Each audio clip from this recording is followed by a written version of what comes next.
Welcome back to the Pod of Greed. Welcome back, indeed. It's another week.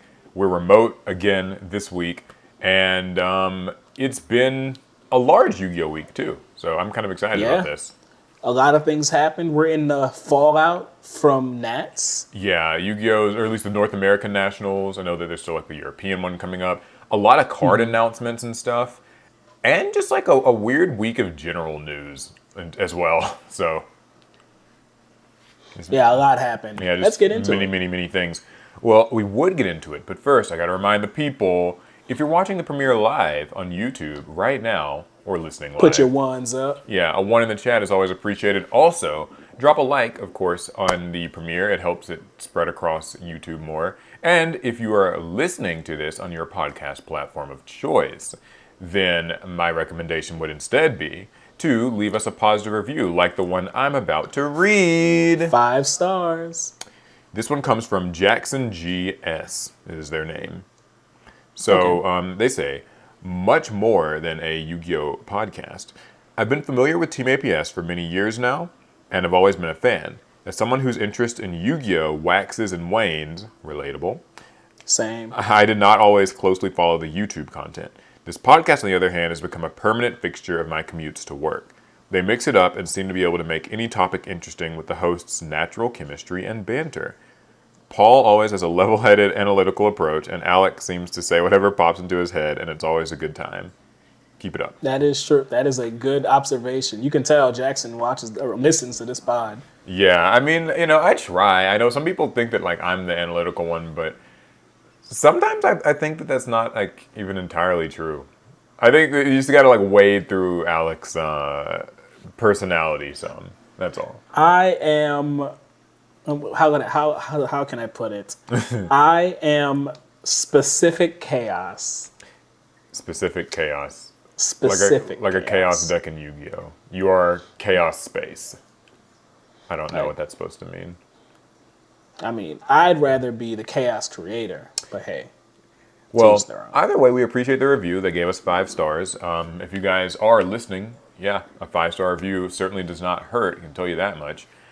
Yeah, we appreciate it. So now we got some Yu-Gi-Oh! To get into. A good bit of Yu-Gi-Oh! Where do we start? So I think the top of the morning topic would probably be Yu-Gi-Oh's North America National Championship. We have to, first of all, congratulate the winner. So there were 2,600 duelists at the North America Oof. World Championship qualifier, and only one emerged above them all. This is, I'm going to butcher this name. I'm really sorry in advance about this.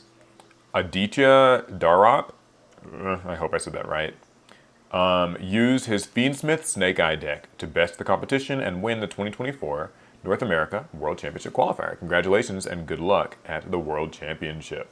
So, Like, I do wonder, is it more or less stressful to be in the finals of a 2,600 person tournament and it's a mirror match? yeah, I Like, think is it that was. is that more or less? I mean, I think it might be less stressful because it's probably a matchup that you would have had to, Fiendsmith Snake Eye, you would have had to do so much play testing the week leading up to it. I imagine it would just be kind of, it might feel more comfortable than like facing, like I feel like I would rather face something familiar than something weird or like kind of more offbeat. I guess that's true, because if you face something offbeat in the finals of that tournament, you know it must be strong, and you don't know anything about it. Right, yeah. And so I think like familiarity in that situation would be good. Now, the top cut of this event, the top 64, was predictably pretty, Fiendsmith made up a huge portion of it. There was a lot of Fiendsmith Snake Fair. Eye, a lot of Fiendsmith Ubel. I think in total, Fiendsmith made up something to the number of like almost 40 of the top 64. Oof. Yeah, but Snake Eye just in The general, Fiendsmith is just an engine, you know? it's an engine that we're going not to the be best. dealing with for a while too. Yeah. At least, if you're, yeah. So 30 if you're the Snake Eye competitive decks. sort. 30 Snake Eye decks in the top 64, 13 Tenpai Dragon, and then 9 Okay. Ubel decks.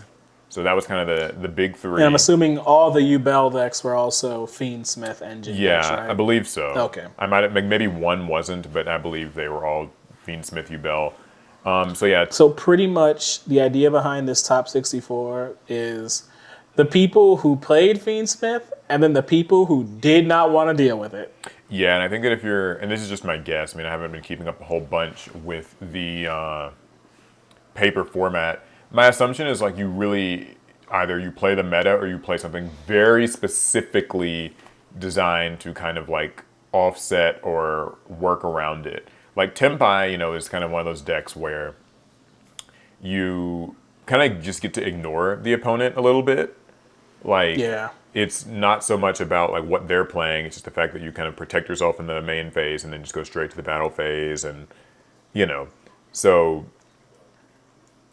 yeah, I also saw a nice little bit of variety of other things. There were 3 Runic decks, a Despia, 2 Ritual Beast decks made it into top 64. Not just one, but 2. Let's go Ritual Beast. Labyrinth as well. There's always like a stray Labyrinth deck. Always. Couple of Gimmick Puppet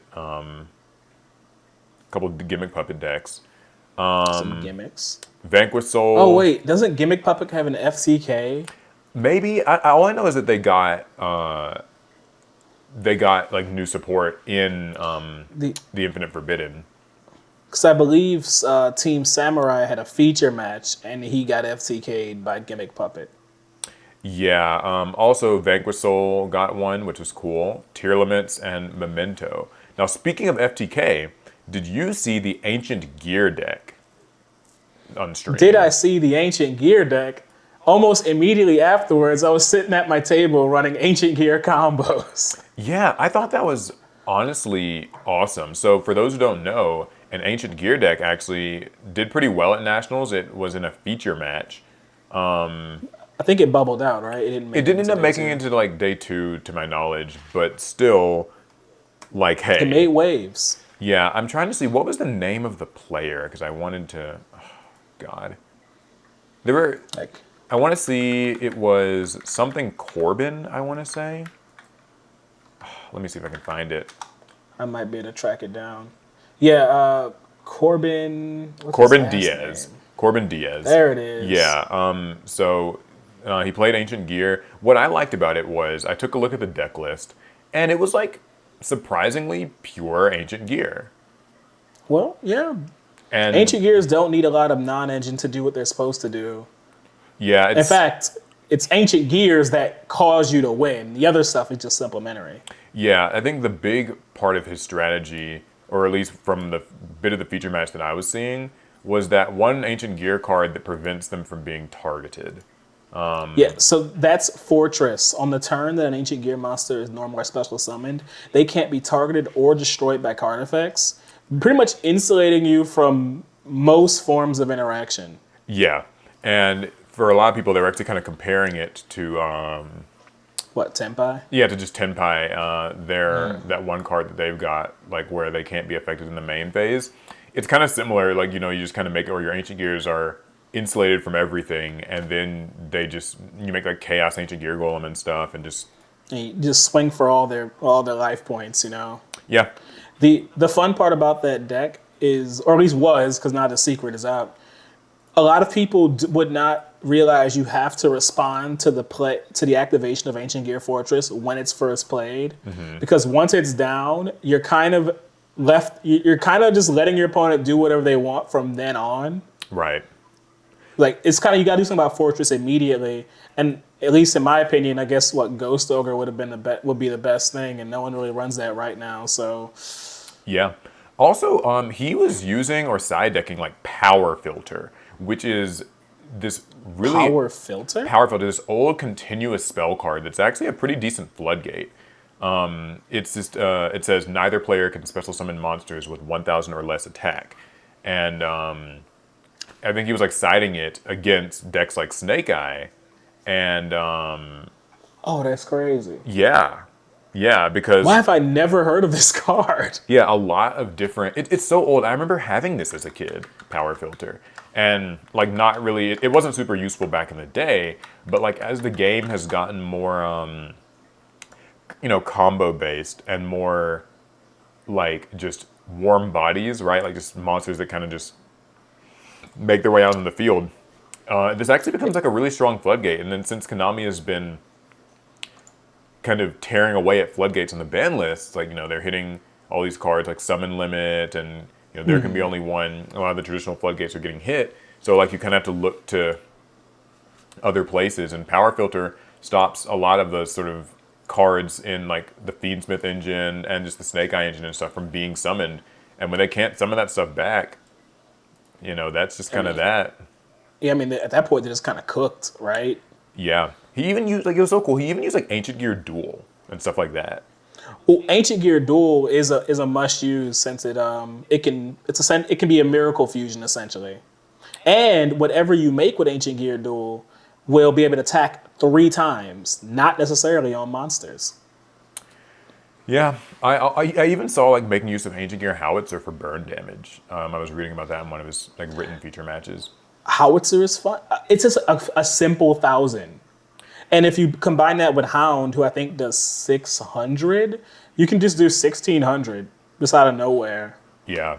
And that's, like, a big deal with, like, the way that the time rules and stuff work. I could see, that really being, like, relevant. So, yeah, all in all, I mean, like, cool to see just something unexpected make Yeah. make an impact. I know we are in In a this field full of Fiendsmiths. in a field full of just kind of some of the nastiest meta stuff Yu-Gi-Oh's seen arguably ever. It's cool to see like a fan favorite just anime deck kind of come out swinging and make an impact at all. So congrats to him. Yeah, he didn't win the tournament, but he won our hearts. Yeah, I mean, hey, it was the big moment. Like I feel like every YCS, like there's like a moment where it's no one, not to say no one cares about like the guy who won. Obviously, good on him too. But it reminds me of like the Exodia FTK, like last year with Jeff Leonard. Jeff Leonard. Yeah, like that's kind of what a lot of people live for with these events is just seeing if something can make a dent, like something unexpected, something weird.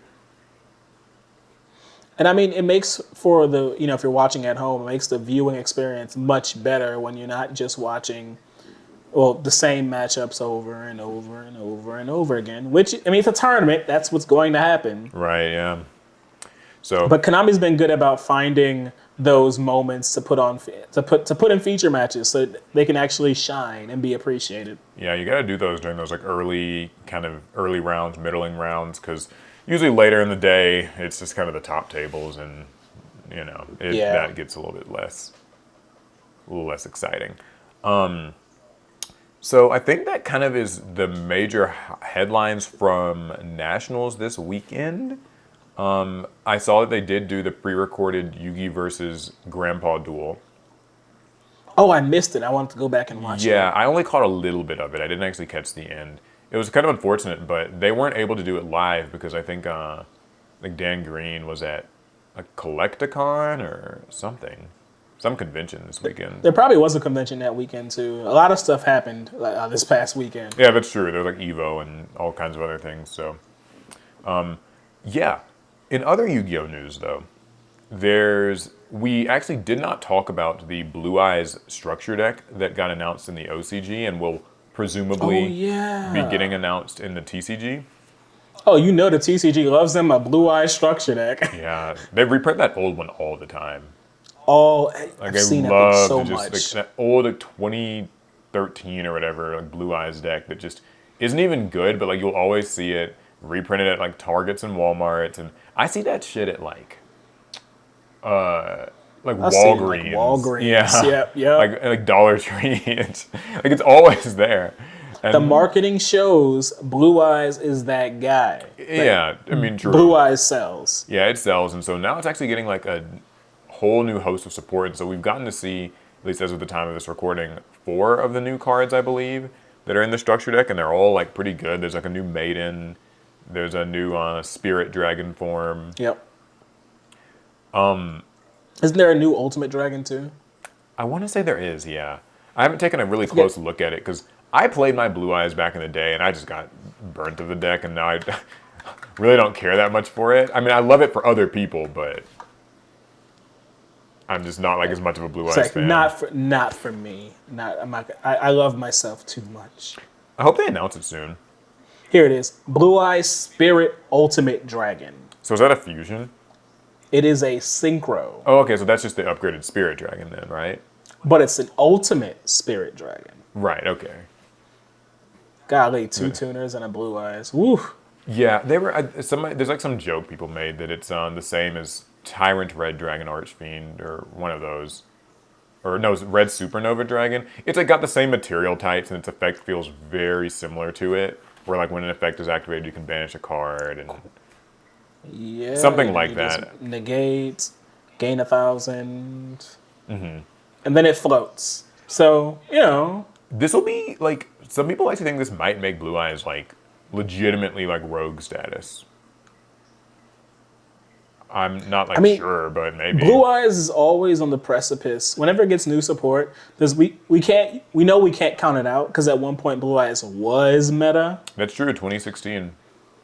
Like because it makes giant chunky dragons. If you start giving those chunky dragons decent enough effects, at some point you're like, bricks be damned. I'm playing Blue Eyes. I also think that Blue Eyes benefits a lot from it gets the benefit of like having a lot of people play it and like lab it. So this is a conversation I saw some people having on Twitter about how like, in Yu-Gi-Oh we so quickly dismiss decks as bad. It's a very common bad habit, I'd say, of like the Yu-Gi-Oh community is like, cards come out and we're just immediately like dismissing them like this deck sucks. Bad, Yeah, garbage, bad terrible. garbage. You gotta have it, but it's also social media though. You have to have a take immediately. Right, like it either sucks or it's amazing. Well, Blue Eyes has the benefit of like this huge sample size of Blue Eyes fans, most of which are going to be like kind of casual anime head, Yu-Gi Boomer type, whatever. But still, there's just naturally a lot more people, and so it's far more likely that somebody breaks it and somebody really like, takes it to the next level. So Yeah, it will. It's a deck that will get labbed pretty aggressively, and because you don't have to be a good player to discover something crazy. yeah, and like there are some people in Yu-Gi-Oh who they don't really even like compete in the tournaments. They just lab combos, and like that's just as valuable in a way because like you might be the person who stumbles onto this combination of cards that then goes on to be perfected by a tournament player and catches on, and it's like a whole. So check this out. So I neglected to read the first line of Blue Eyes Spirit Ultimate Dragon's effect. Yeah. I don't know if I've ever read this before. It says your opponent cannot banish cards from your graveyard. Yeah. It's an it's a floodgate that protects you, Yeah. your grave. Yeah, you can't get DD crowed. You can't get like hit with bestials. It's pretty interesting. It's so specific, and but I have a bad feeling about that. That like Blue Eyes will be able to make a board. This will be part of that board since it has to negate. And one of the ways that you would try and stop it would be by banishing. And they're like, no, no, no, you don't touch my grave. That's mine now. Right. I mean, that's always been a big type of disruption against a Blue Eyes deck in particular is like they're so graveyard centric that if you just use a DD Crow on the right card, sometimes that's like it. So. So I mean, what about like called by the grave and Yeah. well, I guess that would affect what's his name, Nobleman, Yeah. Well, not Noble. Crossout Designator. Or no, yeah, not Crossout cross. Designator. Yeah, because Crossout Designator would never really be like banishing anything from your grave, but Called by the Grave It never definitely banishes. would. Okay, cool. Yeah. I mean, it's at one, so I don't think it's the biggest thing in the world. But we don't have many cards that have these protective floodgate-like effects. I like it. I mean, I honestly prefer that over like a more obnoxious Floodgate.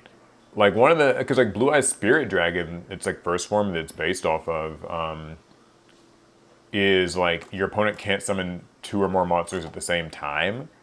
So that was always like kind of a weird little nice Floodgate effect, where like your opponent basically couldn't pendulum summon like for 2 and stuff like that, and they couldn't use like an effect like a Rescue Rabbit type of effect. So it was But like it's niche. yeah, it's like a niche Right. little Floodgate thing. But I guess that is funny against Snake Eye. They wouldn't be able to properly resolve the Yeah, they can't flint dragon. Yeah, they wouldn't be able to summon 2. So, I mean, hey, there's something there. Now, in addition to that, we got a lot of announcements for Rage of the Abyss, Oh yeah, that set's gonna be fire. I mean, upcoming set. water. Yeah, it's It's gonna gonna be be it's gonna be a water. wet set. It's gonna be a It's gonna be a wet, wet moist set. set. I'm just moist thinking about it. Um, so the biggest news I think to come out of this week is that we're getting Atlantean and Mermail support. Paul, those And cards look good. that's awesome. You guys know I have talked about this a lot since like Fire Kings got their structure deck. You know, the lore opposite to Fire Kings was the Atlanteans, and it kind of just makes it feel like we're almost playing like, 2012, 2013 Yu-Gi-Oh again. Like Mermail Atlantean versus Fire King could be like a real But matchup. but we're definitely not, because the way these decks play nowadays don't feel nothing Yeah. like 2016. Yeah, it doesn't feel exactly like that, but the concept is there anyway. It's a bit of a shame that they're not doing it in a structure deck form. I would have preferred that. But just so like that way, like on the shelf, you can see a Fire King structure deck and like an Atlantean structure deck, and it's like fire, water, like, pick your side. I don't know, I think that stuff works like really well for marketing. If I had to guess, since a lot, all this is headed by like Japan first, and then we get it second. If I had to guess, I don't think marketers in Japan value that like on shelf style of marketing as much. Because I can't see why you'd pass that up otherwise. Yeah, it seems thematically perfect to me, but Like what it do could be I a know? cultural thing. Like, or maybe they specifically want to democratize the way they release these things. Maybe there is a strategy there. Fire Kings being a structure deck, Atlantean's Mermail being in a set. Like there is some type of logic to it It would that we be don't get because we're so. not high level marketers.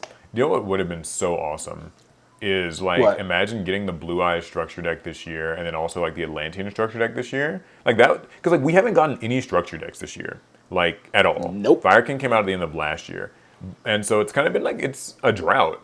I guess yeah, they said that they're like reprinting the Light Sorin structure from like 20 whatever year. That doesn't count, but like It does not. That time is already passed. yeah, passed before that's the the new same cards as them came out. redoing that Blue Eyes deck that they like to throw at the Walgreens, like. I think Realm that of deck Light or sells. whatever it's I called. think on the low, that deck just probably still No, it disappears. moves. No, like there's always a random old Yugi boomer who's going to buy that Blue Eyes deck. Like they will. Realm of Light, I'm not as sure, but certainly Blue Eyes. Anyway, though, imagine if we got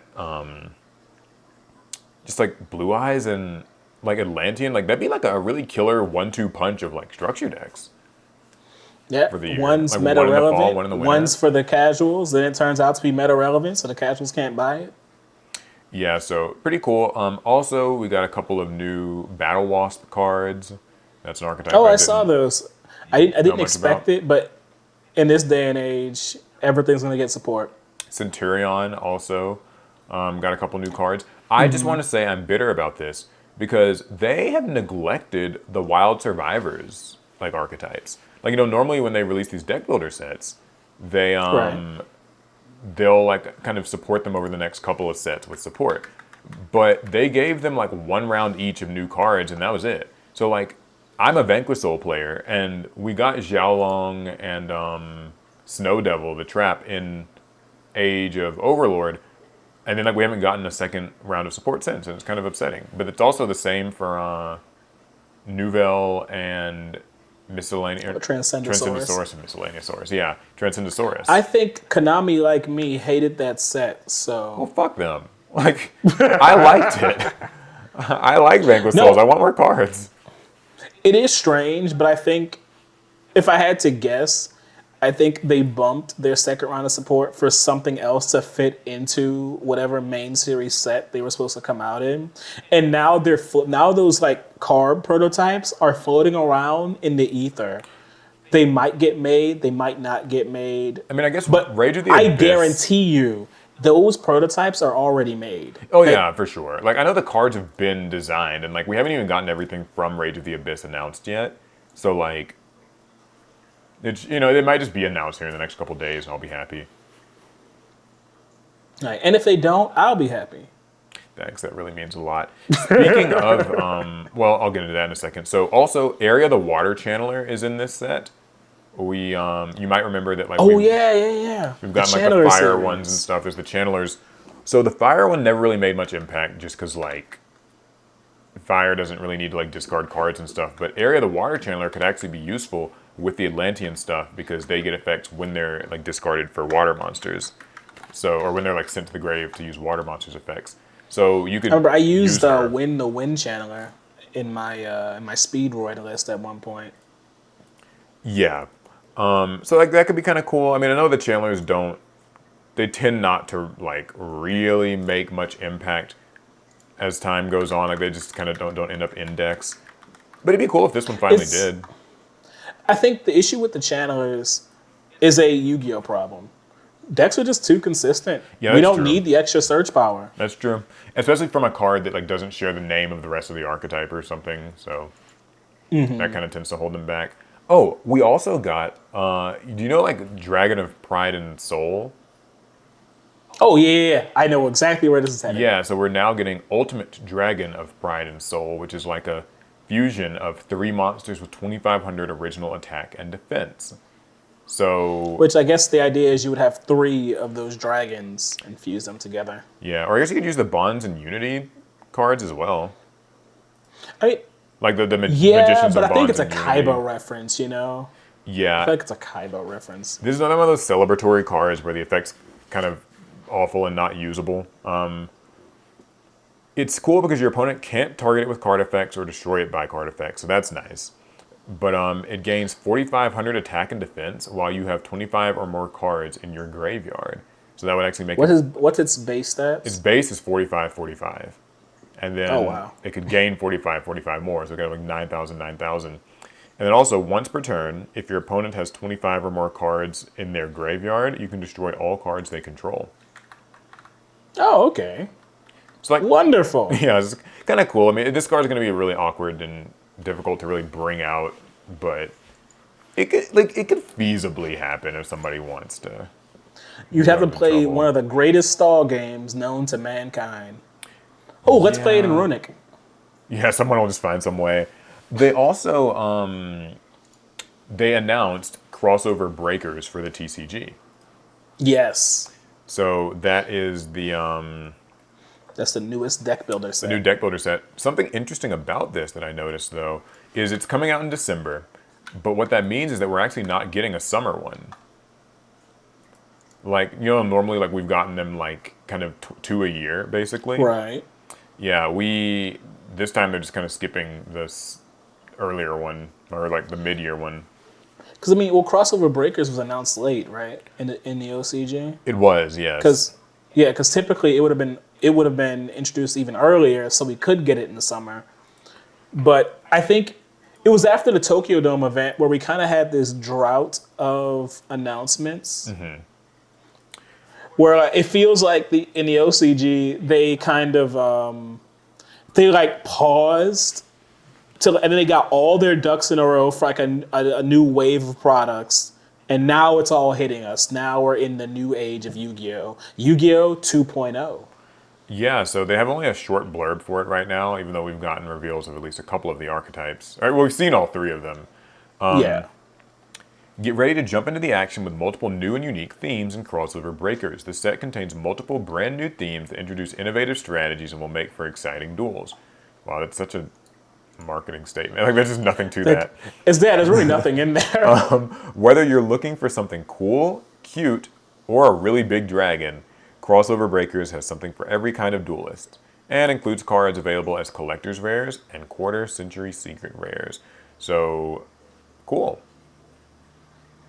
We're gonna be in the quarter century in December. Sounds like it, if this blurb is anything to go on. Bro, Konami is wildin'. Yeah, we're just not, I mean, But it's not ending, so. at this point, it's silly. I actually thought It's the just quarter silly. century Bonanza was going to be like the last quarter century product, but that comes out on November 8th, and then this comes out on like December like 6th or whatever. So I guess maybe this will be the last year of QCR. Is the So at that impression point, I we'll have had almost 2 full years of quarter century celebration. Yeah, just about. You like that? You enjoying it? That is so weird. Like to some degree, I wonder if they just don't feel like taking the stickers off and coming up with a new like chase rarity. And maybe it's like part of their deal with the printing companies. They just have to, like, yeah, we're gonna print these for Like two keep it full going, years. keep it going. The players won't even notice. I mean, I think people have taken to QCR pretty well. Like, even though it's not like my favorite rarity, it's fine. Like, I think You people know how like I it. feel about it. You know how I feel about it. Yeah, how? I hate it. I hate it. I think it's a downgrade from Starlights. I can't wait for them to be gone. I wonder if Starlights will come back when this is over. Like, I wonder if Starlights will come back or if we'll just move to something different or like how that's gonna go.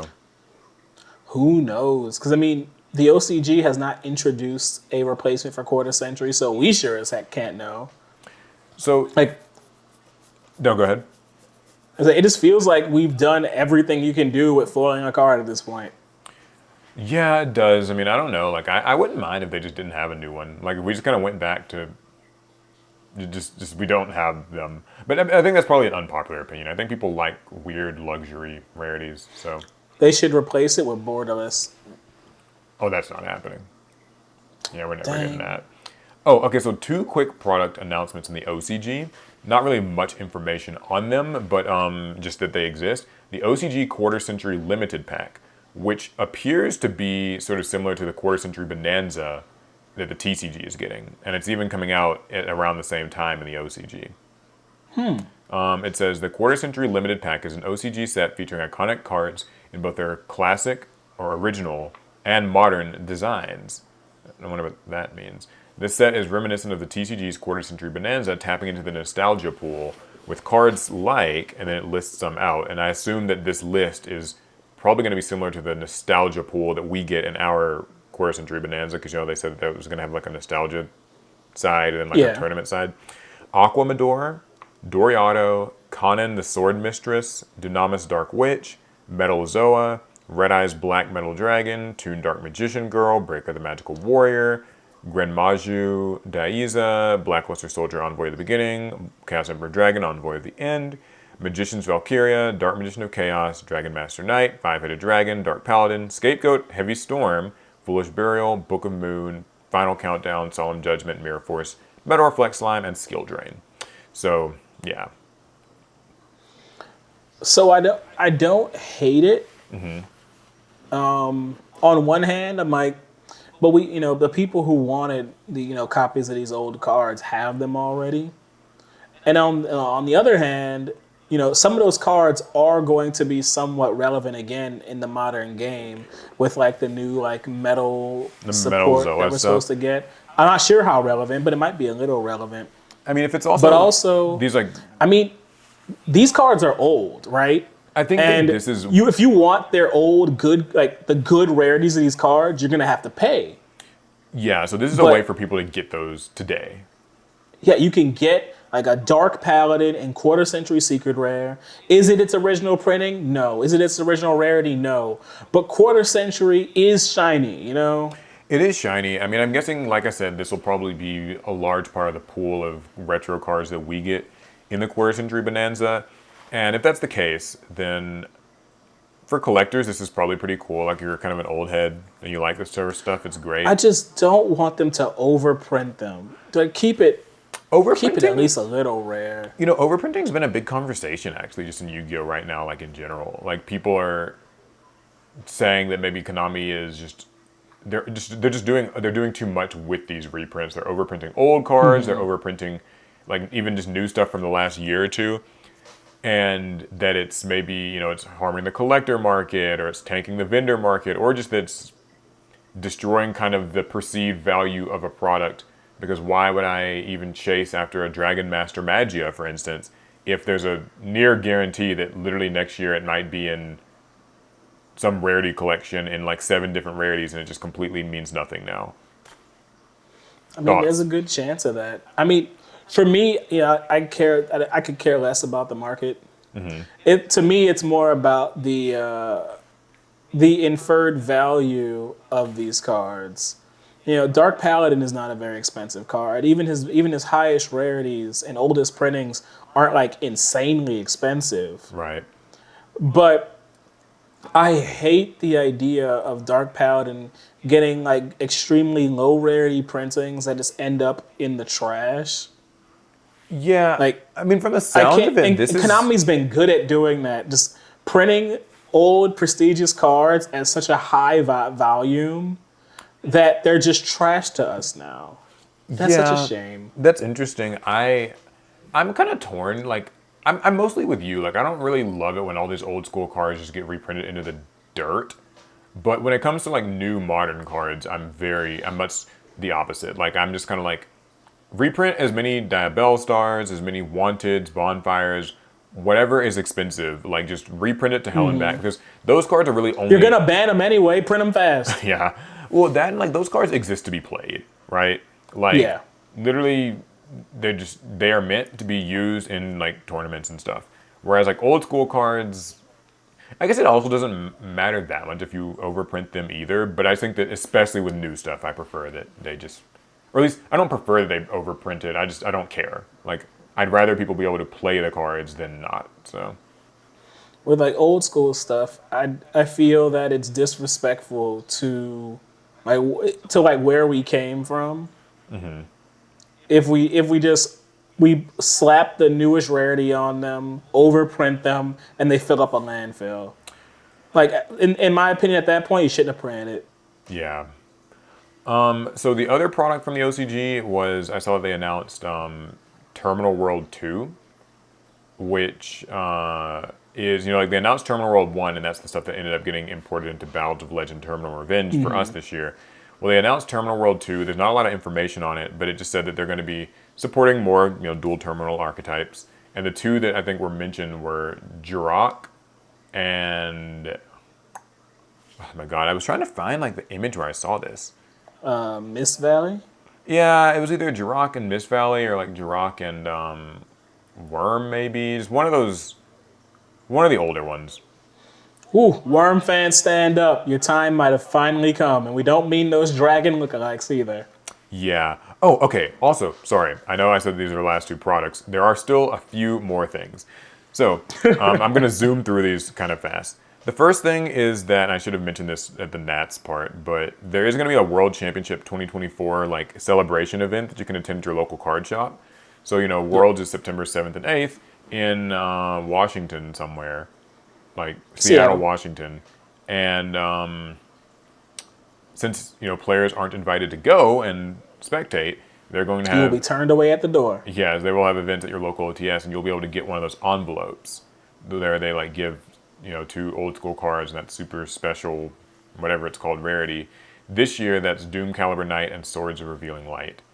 So like you'll win your Oh, tournament and that's you'll be able to sick. get one. Ooh, but that's gonna tank the value on the envelopes usually. A little bit, but I mean, like you'll have to win it, and it'll only be that weekend. So I do still think that they will have a fair amount of prestige. Next thing is that somebody saw a like pre-order website for that Yu-Gi-Oh! Early Days collection game. I don't know if you Oh, remember I that. forgot about that. Yeah, on Nintendo Switch, right? Yeah, an upcoming video game compilation for Nintendo Switch and PC. It's just a collection of various classic Yu-Gi-Oh! Games, including titles previously only released in Japan.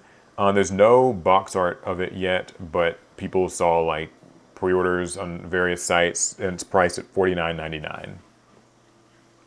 I'm buying it. Yeah, it's definitely for me. Like, I think that'll be really cool. I would I like to haven't buy turned on it. my Switch in months, I'd love to but buy I'm it and buying it. maybe stream it. It would be kind of fun. That'd be a good time. And then the last thing is like some half news. I saw this What on is a half news? yeah, I saw this on Twitter earlier. There was a video that got released on the Yu-Gi-Oh! TCG channel and then swiftly taken down. And it was for a stainless steel Dark Magician girl. So Oh if no. you remember, they did the stainless steel Egyptian god cards. Yeah, the gods. Oh Yeah, jeez, so Konami. they looks like they are doing a stainless steel Dark Magician girl, although it was I think maybe somebody published the video too early, and so it got like privated or taken down again. But yeah, it's gonna be a thing, I guess. So Well, it'll The God You know cards how were how I don't much? like these 400 products. bucks or something? Was that what, three, four Yeah, hundred they're dollars? like 400 or something, 3 or 4. That sounds about right. Yeah, are The you buying? I mean, I'm not buying any stainless steel cards. And I don't like these products in general, but that's just my opinion. I will say this will sell better than the gods. I could see that. I mean, it seems to be her just original artwork. So unlike the Like it's gods, where like you kind of the manga the manga artworks. arts are a little bit, they're not the best looking. Like if you're into that original manga look, then they're cool. But like I think for the average person, maybe not. Out here in the West, I don't think you'd have too many of those running around. But Dark Magician Girl, I think that'll do well. She's a fan favorite card, beloved by casuals. So, and those are the people that they're targeting with these products. So I think casual fans, I think they'll buy in more with this than they will with the gods. Now, are they going to be all willing to part with $300 or $400? I mean, since seems to be just one card, maybe it'll be less. Because the gods, it was like a set of three, so maybe she'll be like 100 or 200 or something. I don't know. I If it's a mean, hundred, I bet they could move some I units. think they could. I If think it's $100 plus the appeal of Dark Magician Girl would actually like work pretty well.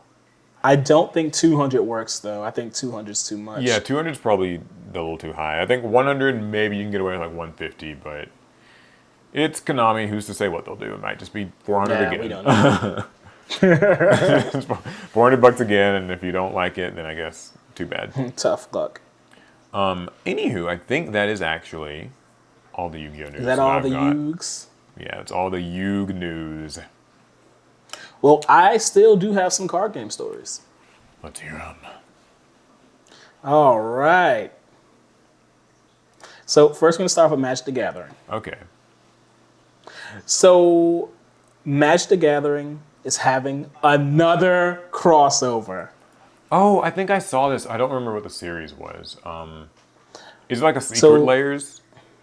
yes, I believe it's a secret layer drop. Okay. It is Monty Python. Oh. Yeah, okay, I think that is what I saw. So, like, that's like Monty Python and the Holy Grail. Is that what that is? Yes, Okay. yes. Cool. It's like if you I don't know if you've seen the film, but it's a movie from like 1975. Yeah. And it's a comedy. It's a parody. Beloved by many, quoted in many a high school theater class. Right. Okay, so tell me about it. What's going on? So I want to say more, but my website is not loading. Okay, which well, is I a pulled pain. it up. I saw, here's what Thank I God. found. I was just going to follow Bail me along. out. Split across 2 secret layer drops. The latest Universes Beyond tie-in will have 8 reprints and 1 token reskinned with references and jokes from the classic 1975 film. One drop will have 5 cards total, one of which is double-faced, so you can choose if it's either an African or European swallow, while the other will have 3 cards and a token. And they've got this little gallery that I saw in like IGN. So, yeah, that's it's That's interesting. Monty Python. If you're a fan of Monty Python and Magic, and honestly, there's probably quite a few. I could see a lot of crossover between those two audiences. Here's a short little interview that they include in this article as well. To find out how the heck a crossover like this even comes about, I spoke with Secret Layer senior product designer Daniel Nguyen, who said the first step for many of their Universes Beyond projects is to simply reach out to the representatives for lots of different properties and see who might be interested in working together. Oh, I didn't know that. So they kind of just spread a wide net and see what bites. Makes sense. This was a really fun one to get, he says. It's kind of a funny pairing. They seem like such different ideas, but I think the cards came together really nicely, and it's just very quaint to see on Magic cards. He also explains that the business folk, their... Wait, I hate when like you're reading a sentence and it's like, wait, how did this... He also explains that the business folk their outreach team initially gets in touch with don't always know what Magic even is, but that it's fun if someone on the other side actually is a Magic fan, which does happen quite often. So... I mean, you'd hope so. You know, it's the brand you represent. It's like, if you have to explain what Magic the Gathering is to every single company you talk to, that might that'd feel like, horrible. Yeah. So, It's like me when I explain to everyone what Yu-Gi-Oh is whenever they ask what I do. yeah. While this isn't the first old movie to get a crossover drop, with The Evil Dead and The Princess Bride both getting secret layers of their own, the jokes within it do feel tailored toward both Holy Grail and magic in a particularly satisfying way. So, I'll have to see. It's been years since I saw Monty Python and the Holy Grail. I might have to rewatch it and then look at the cards. yeah, I remember I watched the movie like in English class once. Like we had like a movie day, and it just was one of the movies we got to see. So cool. I think it's always nice to see another Magic the Gathering crossover. In particular, these secret layers ones don't get as much buzz since it's not really like a full set. But And it's always a limited release thing. You pre-order now, and it shows up sometime later in the year. yeah, I think they make for really great collector's items. Like I mean, I know you had like the Street Fighter set, and I thought that was pretty cool. So I did pick up the Street Fighter cards because, well, it's Street Fighter. Yeah, But that's all. and For that's that. not all of my TCG stories. I'm not surprised to hear that. You always have more than me. What you got? All right, guys. You sound I come to you depressed about again this. to ask you to please stop stealing Pokemon cards. I swear, this is every week. Over $1 million worth of Pokemon cards allegedly stolen. Oh boy! All right, let's hear it. A business owner has revealed that their warehouse saw over $1 million worth of Pokemon TCG cards stolen in 2 brazen heists. Unfortunately, crime can strike whenever there's an opportunity to make money, and Pokemon TCG cards have been a big target as of late. News recently broke out of a midday robbery at a game store that ended with an employee being assaulted, all for the sake of stealing 3 Pokemon TCG cards. Thankfully, this news story doesn't end with anyone getting physically hurt, but it did incur a much more serious financial loss. The crime transpired in Newton Aycliffe, England, at a warehouse for a shop called Total Cards. The owner, Adrian Marsden, says that on June 14, 2023, the store's warehouse was broken into and Pokemon, Yu-Gi-Oh, and Magic the Gathering trading cards were stolen from the inventory. Okay, so we're all in this, y'all. Oh, The big three, so baby. everything got stolen. Huh. The crime was reported, and the hole that the burglars created to break in was patched up. They broke in through a wall. Oh, that's insane. Wow. However, this was only a prelude, as the thieves returned, apparently having decided that it was worth going again. Oh, so they double dipped. They got their haul, and they were like, yo, this money, and they went right back in. Like, They say the second theft was on June 23rd, and the perps seemed emboldened from their last break-in. This time after entering, the thieves immediately redirected the security cameras to avoid identification. Oh, they professionals. wow. They were reportedly in the building for 45 minutes and carried out a large amount of merchandise to a waiting van. After the store owners returned, it became clear that the stock had been wiped out and that Pokemon cards had been the main focus. All totaled, Marsden believes the loss to be £1 million, or approximately $1.2 million. Oh man, that's awful. I mean, it's crazy that they came back. God, Well, like, so I think I know what happened. okay. They hit this card shop, and the first time they weren't really sure what they were going to get. So they just kind of took a little bit of everything. They found someone who was willing to buy the cards. Oh, and they realized. They found out the Pokemon cards were worth quite a bit, and whoever their buyer is probably said, if you can get more, I'll take those too. It's so And that's- crazy. Like, I would hate to be.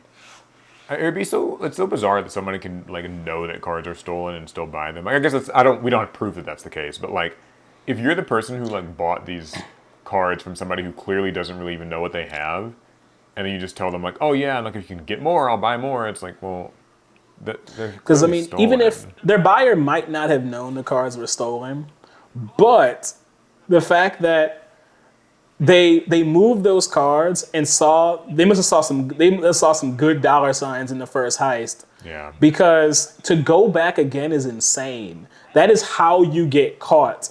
But this time they were more prepared. They were like, no, we're gonna do this right. yeah, they moved the And we're security gonna cameras. get this money and flee the country. Sheesh. Like, Oh my I hope they can eventually be found. I mean, it sounds like I was reading this story along with you. Insurance was able to reimburse a large portion of it, but still, I mean, like it's the principle, right? Like, There's no insurance company in the world that wants to take on $1 million in loss. Certainly not. And I still, to this day, wouldn't be surprised if a lot of insurance companies don't even consider things like Pokemon cards to truly be like worth insurance. But I think nowadays, nowadays it's probably I think different. they do. Ever since the big Logan Paul boom, I think people take at least Pokemon cards seriously. Now Yu-Gi-Oh and the rest of us, they might not. They might think we're just derivatives of Pokemon Yeah, when it couldn't be further from the truth. But it is what it is. collectibles are probably a little bit less. Collectibles are probably like a bigger thing to have insured these days. But I think like Yu-Gi-Oh and Magic are just they're not like big hot ticket items as much as Pokemon is. So, but we knew And that. yeah, and guys, we can't stress this enough. You should not be stealing things, much less trading cards. Especially if that's your local game store, you really should not be putting them in that kind of a position. Yeah, like my assumption is that in this case, these are just kind of random thieves looking for something. But I hate even more so the stories where it's like, person who goes to this local card shop stole a bunch from it. Like, because you're I really mean, destroying like your community in many cases when you do that. but the thing about it is they redirected the security cameras, which means they had to know to look for them and know where they were. That's true. That could have actually been familiar just with the Could place. have cased this. They could have cased it. They could, it could have been like an inside job to some degree. Like, I mean, on the bright side, and to say there are not many bright sides here. I mean, at least they weren't like some of our thieves walking around maskless, like inquiring about a card and stealing it the next day, essentially telling on themselves. Yeah. They got hit by some real. Got hit by some real criminals, proper criminals, and I hope they see justice like a proper criminal should. So, have you, I mean, of course you've heard about the biggest IT outage in history? How could I not? Like, they were acting like that was the end of the world. Yeah, this happened last Friday. So most of you guys have probably already heard about this, the CrowdStrike like update outage. I'm not going to really try to explain it because I'm not really like an IT person. I'm just kind of reading a summary of it, and then I've got a bit of an anecdote as to how it like affected my life because I was actually traveling by plane that day. So, a CrowdStrike update caused a massive IT outage, crashing millions of Windows systems. Critical services and business operations were disrupted, revealing tech reliance risks. So, yeah, it was triggered by a botched software update from security vendor CrowdStrike, and it affected millions of Windows systems around the world. Occurred on July 19th, with millions of Windows systems failing and showing the infamous blue screen of death. So, They said that as many as 8.5 million devices were hit. truly insane. It's I've heard a lot of people actually compare it to like the Y2K sort of thing. You remember that? Like Oh, the Y2K thing that didn't happen. yeah, like It chose to happen in 2024. yeah, someone said like or this article says like in many respects the outage was a real manifestation of fears that computing users had at the end of the last century with the Y2K bug. With Y2K, the fear was that a bug in software systems would trigger widespread technology failures. While the CrowdStrike failure was not Y2K, it was a software issue that did in fact trigger massive disruption on a scale that has not been seen before. So it again, I'm not going to try to explain all this. This all goes over my head. But basically, it disrupted airlines and airports, public transit, healthcare systems, financial services, and media and broadcasting. So, Apple and Linux were of course not affected, but this was crazy because they said that like airlines, like over 10,000 flights around the world had to get delayed or canceled. And I was actually flying that Friday morning. I had gotten dropped off at the airport, Did your and plane turn off? thankfully not. Apparently, that wasn't really a thing that can happen. Like, or because this was, I guess, No, a scheduling thing and not like, At least we hope not. yeah. So like, I had just like gotten dropped off at the airport and gone through security or whatever, and I was just kind of like scrolling on my phone, reading about this, and I was like, oh my god, like holy shit, is this? Oh, Gonna... so you dodged it. Well, no. I mean, like it was. I guess I dodged it. Like, but when I got to the destination I was flying to, at that airport, like things were kind of in disarray. Like it wasn't like on fire and people are screaming, but more like just like basically if you like you go to those airports and like you'll see the screens that just have like the entire schedule of all the flights for the day or Yeah, for the next few hours. Yeah, like that whole screen, just like a bunch of them were just like red or whatever, like just with like just like that's unsettling. or like not like it was like it was red text, it was just like TBA or like NA or whatever. It would just like because like normally it's like, oh, okay, this has been delayed maybe by an hour or like 10 minutes or whatever, but like they just did not have an anticipated time because like it was all just still getting figured out. So this was like on Oh Friday God, morning. to be stuck in the airport and have somewhere to be, that'd be horrible. Yeah, truly. And I'm sure that there are people who are kind of just terrified because it just feels like, oh my God, like the technology is all coming down. I mean, there was a real cost to this. They say that there were it's more than 5 billion in direct losses attributed to this incident. Oh A gosh. bunch of Fortune 500 companies, they all lost money. I'm gonna cry myself to sleep now, but $5 billion for one error. Just one. Yeah.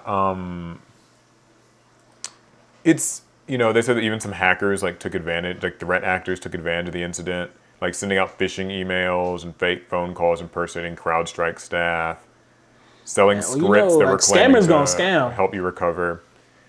It's kind of one of those Like things though where it's like, man, we're so reliant on technology that like when this stuff happens, it it's is just it's like telling. widespread panic, and to think so many companies and so many industries all were relying. They just so all happen to be using this one company's specific piece of software. Yeah. Like it's a lapse in like cybersecurity, Yeah. just because really and in national security to some degree, you really should want everybody to be using different systems so that when one thing goes wrong, like half the country doesn't try and fall apart immediately, or half the world in this case. Yeah, and I mean, like, again, not an IT guy, so I'm not like offering IT insider advice, but I just think in general, like, from what I was reading, a lot of these were like unupdated computers and stuff. That you know what I mean, like, just companies and things that were using these computers that might have like it's. I don't know. I don't want to say anything because like I don't really know exactly how it came to be, so I guess I shouldn't say it. Nah, But it Paul, just because you don't know things, that's the time to yeah, take a hard stance and me when I make your spread opinion misinformation known. on the internet. Yeah, I'll just leave it at it was a bit of a like scary thing because I just got to that airport and just saw a bunch of delayed flights and it was like, oh my God, like what is going on? But it did not affect my flight very much, so that was I'm fine. glad that you weren't affected. I'm sorry for anyone that had anything crazy happen to them because of this event. Yeah, I'd actually love to hear about it though, if someone like That'd willing be to a pain. I share. mean, I would love to hear Yeah, I would about it, but love to hear if about you it, want, but I would be interested in like, hearing your take. If guys, someone tell me how your lives are horribly Yeah, inconvenienced. if you're able to talk about it, if you like worked at a place or whatever where like this happened, or like you're a, you know, flight attendant, it's anything where like this affected your job, that would be I'd like to hear. How did people react? Like what was going on? Did you get off work for the day? I mean, Yeah, yeah. it's like, yep, I was off work. I know I was just chilling. So yeah, that was the largest IT outage in history. So kind of So scary. I want to continue on this techie path that we are on The techie path. Okay. and talk about AI in gaming. Oh yay, fun. AI Act- Activision has sold AI created skins to Call of Duty players. has sold. So just Has sold. So before that I means even they hear were more about sold. it, they were sold without disclosing that they were AI. Exactly. Ooh, spicy, spicy. Okay, let's hear. So Activision has sold AI generated skins to Modern Warfare 3 players, according to a report that claims that many game devs are being forced to use AI tools to aid in their workflows. I love the phrasing, being forced to use AI. Like they have there's like a gun to their head. Use this AI tool, or you're fired. I mean, maybe though. Anyway, It says Wired has published an investigation into how the biggest game developers like Activision, Blizzard, and Riot Games are integrating the use of generative AI into their game development pipelines. According to the report, Activision Blizzard started the process of using AI in their games in early 2023. And by July of that year, they had secured access to GPT 3.5 and approved the use of certain generative AI tools in creating concept art and marketing materials. By late 2023, Activision had reportedly sold an AI-generated cosmetic through Modern Warfare 3's game store. I wonder if they're going to show me which one it is. Oh, they're going to show me which one it was. So, although Wired did not explicitly convey which cosmetic bundle was created with the help of AI, they provided a link to the Yokai's Wrath bundle, insinuating this is the design in question. Oh, can you like send it to me on Discord? I would love to Yep. see like exactly what that what it looks like, or So if I can. we don't have a it great look at this skin, but I'm going to. Or just maybe the general, I guess, like whatever I'll send you the marketed article. around it. I'll send you the Yeah. send you the article, and you can see the picture in the article. Okay, yeah. Anyways, carry on. You can. The Yokai's Wrath Operator bundle was released December 2023 as an in-store bundle that players could purchase. It retailed for 1,500 COD points, which is roughly equivalent to $15. Don't you love how video games have currencies that directly Yeah. convert to dollars? Yeah. They got to keep you in that game ecosystem, man. You know how it goes. It's unknown which part of the bundle used generative AI in its conception, as it comes with an operator skin, a weapon blueprint, a calling card, a weapon sticker, and a loading screen. Yeah, if you didn't know, Call of Duty skins come with a lot of bloat that you don't care about or don't use. It's also unknown if Activision has released any other cosmetics using AI art, but if they did it once, they Yeah. must have done it twice. Yeah, for sure. And if they did it twice, you can assume there's at least 4 more. Yeah. So, just over a month after the bundle was released, Microsoft laid off 1,900 Activision, Blizzard, and Xbox employees, according to an Activision employee Wired spoke to. Wow. So there we go. Well, yeah. I mean, I guess we shouldn't really be super duper surprised by this. It's. I mean, I want to say it was only a matter of time, but like we actually already see, like the companies have already said, like they're like, yeah. I mean, EA. We're using this stuff. We're doing it. You know, like, yeah, we'll use some fucking AI and we'll sell it to you. It's crazy to think about because it's like, yeah, you're really just buying something that was like a computer, like just a query, like whatever you call the AI Like, command. I know some people don't care, but at least to me, it's important that the things I consume and the things I purchase be made by human beings. Yeah, That's I agree. that's actually important to me. I know some people say they don't care how they get their waifus, like, but I do. I care how I get my waifus. I think that that's really I mean, like, this is, I'm not saying anything new here, I know. But that's kind of the scariest part about AI is just that, like, is that whole you don't know that it was just sold to you part. Like, you know what I mean? Like, like some AI junk slop gets, like, posted on Twitter all the time. Like, that's something new. And Yep. sometimes people, like, mistake it for, like, is it real, is it not?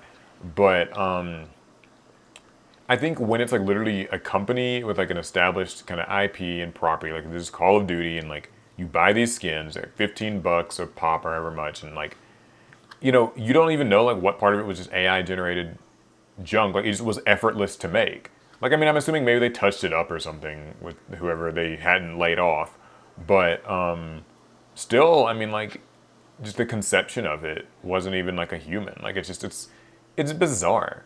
I don't know. Like, I think it's And you don't know. I think Like, it's a they're not telling slippery you about it. Like they're like they should not be able to sell you something that was made using AI and then not tell you. yeah, it's like they didn't make it. Like I've reached a point where like I get that there are some people who are okay with actually like buying like an AI generated thing. Like Yeah, but I mean, pigs eat slop, right? yeah, but it's like here's the thing, right? Like if we're gonna give this person the benefit of the doubt, if you know that what you're getting was AI generated and you're still okay with giving your money to them, sure, be my guest. Like whatever. But I think that when the company like Activision is just, yeah, it was just another skin, nothing to see here, and then like no, it just turns out it wasn't real. And like you said, I mean, we know that this isn't the only one that they use generative AI on. We know that they used it on a couple others, and they just weren't gonna say anything. Like they weren't. I mean, Nope. This is an independent investigation, so yeah. like, they haven't been transparent or anything. This is somebody had to find this out. Yeah, so it's kind of like, well, this is the future. But I do love that they specifically mentioned how they got access to like GPT 3.5. They're like, yeah, we were up there using Chat GPT in the office. Jesus, Like kids use it to fake make essays, and we use it to make video games. what was the company? It was EA or somebody who was just like, yeah, we're gonna like use ChatGPT to like just write NPC characters in games. I forgot who said that, but I'd hazard to say that it's not going to be just one company doing that. Yeah, it'll be a few. It's kind of weird, like, you're just playing this game and like the NPC characters, like their just dialogue wasn't even written by a person, like just.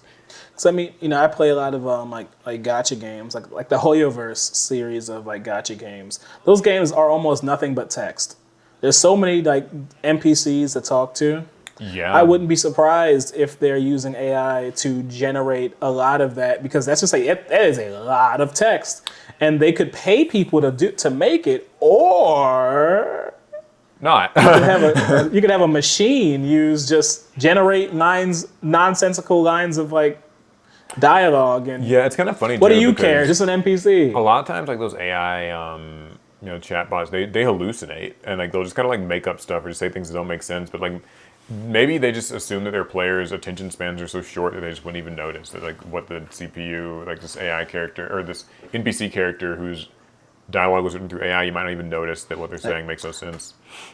I'm gonna go ahead and take a hard stance here. I haven't discovered it yet, but if I discover any game that I play, have invested in, uses AI, I will drop that game immediately. I don't care how invested I was. I don't care how much fun I was having. I will drop it. 1 year from now, Alec can't play any video games. Like none. Yeah, literally none. Just Not a nothing. single. I'm up here playing chess. Yeah, that's like the only thing that's left. Manually. You can only play like chess and Minesweeper, and that's it. Okay, well, speaking of games, I do have another gaming story. Microsoft got? defends Xbox Game Pass changes amid FTC criticism. Oh yeah, I remember hearing about this. So here's the key sort of takeaways is basically that the FTC has criticized Microsoft's new Game Pass price increases. The US regulator labeled the new subscription tiers as degraded products, and Microsoft has defended the changes, citing the online multiplayer edition for better value.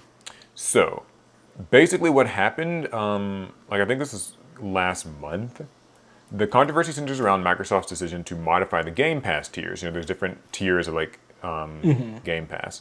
So it saw the flagship tier, which is called Ultimate, bump from $16.99 to $19.99 per month. The company also introduced a new standard tier at $14.99, and that replaced the popular $10.99 console option, which was the cheapest tier before the price hike. It gets very confusing because there's like a bunch of different tiers. And yeah, they have a lot. the FTC slammed these changes, describing the new Game Pass standard as a degraded product compared to its previous price tag. The regulatory body argued that the new tier removes access to day one game releases, a feature previously available in the lower priced console Game Pass. So basically they're like getting rid of a tier, replacing it with a new one that's higher and has less features. And so the FTC is just like, yeah, you are literally just offering like something worse for more, like something that is objectively worse for more money and like not Now, giving consumers an option. Before I go in on why I agree with the FTC, first I'll say all they're doing is what phone companies have done for decades. I mean, Right. think about it, all of our phone plans, like 7 years ago, were better than what they offer now. They Yeah, for the most they part, offer you less for more, but their argument is, oh, it's faster. Well, Your phone's faster. here's what Microsoft's defense is, perhaps if you were curious. In response to the FTC's allegations, Microsoft filed a letter to the U.S. Ninth Circuit Court contending that the new Game Pass standard actually provides better value for consumers. The company emphasized that this tier now includes online multiplayer functionality, which previously required a separate $9.99 monthly subscription. So Microsoft argues in the letter, it is wrong to call this a degraded version of the discontinued Game Pass for console offering. That discontinued product did not offer multiplayer functionality, which had to be purchased separately for an additional $9.99 a month, making the total cost $20.98 a month. And I think that they're right here, because it does sound like this new tier, if it includes online play, and it's technically less money, but it does remove the day one feature, then it kind of gets a little murky, I guess. That's the issue with these gaming subscription services and subscription services in general that we're dealing with right now in like the streaming industry. That they kind of get the freedom to plug and play with features and sizes and upgrades to like really to customize packages to screw people. And Basically, they can just do what they can do and say whatever they want to try and justify these packages, and we don't really have a choice. All we can say is no, I won't buy it. right. I mean, it's a bit of a pain though. Like if you're a current Xbox Live subscriber, I think what also ends up being. Well, sorry, go ahead. I was just saying that if you're a current Xbox Live subscriber, they put you in an awkward position I where think, now you're forced to pick inoptimal options, but for their optimal result. yeah, this kind of reminds me of the Adobe Creative Cloud controversy that was happening a few weeks back, where I think it was the FTC as well. They were getting sued for making it too difficult to like cancel subscriptions. Like it was like to the point that it was predatory and stuff like that. And there's a lot to be said about the Adobe Creative Suite. I use it, we use it for work, but I don't always love it. The thing with these subscription services is like you said, they can always kind of add and remove and like shift around little features, but while you're subscribed, you're just always on the hook. And Yep. it's kind of like, okay, I'm currently paying for like the mid-tier version of this or whatever, and there's like a low tier one and a high tier one. But then next month they say that they're going to be consolidating this into like 2 tiers, and some of the things I have are going to stay, and then some of the things I have are not, and then like my price is going to go up, and I'm going to technically get this like cool kind of new thing, and it's just kind of like, well, it just would be nice if like being grandfathered in was an option, but obviously it's not in most cases. So and then you're just at the mercy of the company. Like just what they offer is what you get, and some would argue, well, that's what that is how it is, right? Like you choose to pay for this service, and you're just at the whims of it, but doesn't mean it's a fun time. I think it puts a lot of work in the hands of like regulators because their heads are spinning trying to keep up with like all these different the changes in these business models and perceived value versus actual value. Yeah, and the disputes part of the Like ongoing. at this point, I don't think the FTC can handle any of this.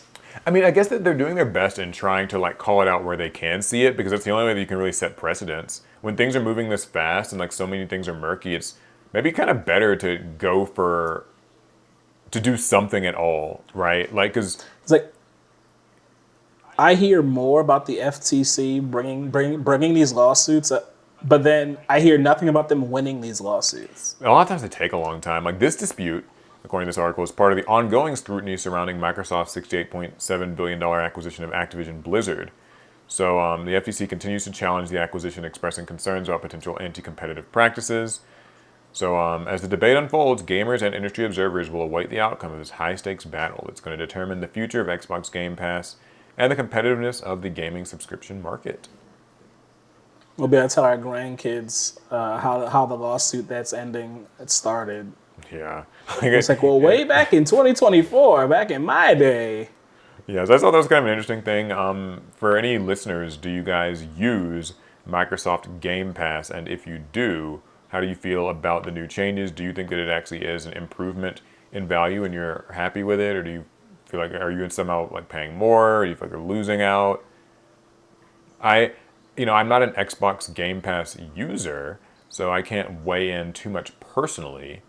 But I just know that like with the other subscription services I use, namely Adobe, they go up in prices regularly, and they recently took away like some feature where you could access your cloud files on your desktop, and so they're just like, yeah, you can't do that anymore. Oh, my subscription's been increasing. I think my HBO Max increased, my Crunchyroll increased, my Netflix increased, my everything. Yeah, everything's going up. It really sucks. Like you got to kind of.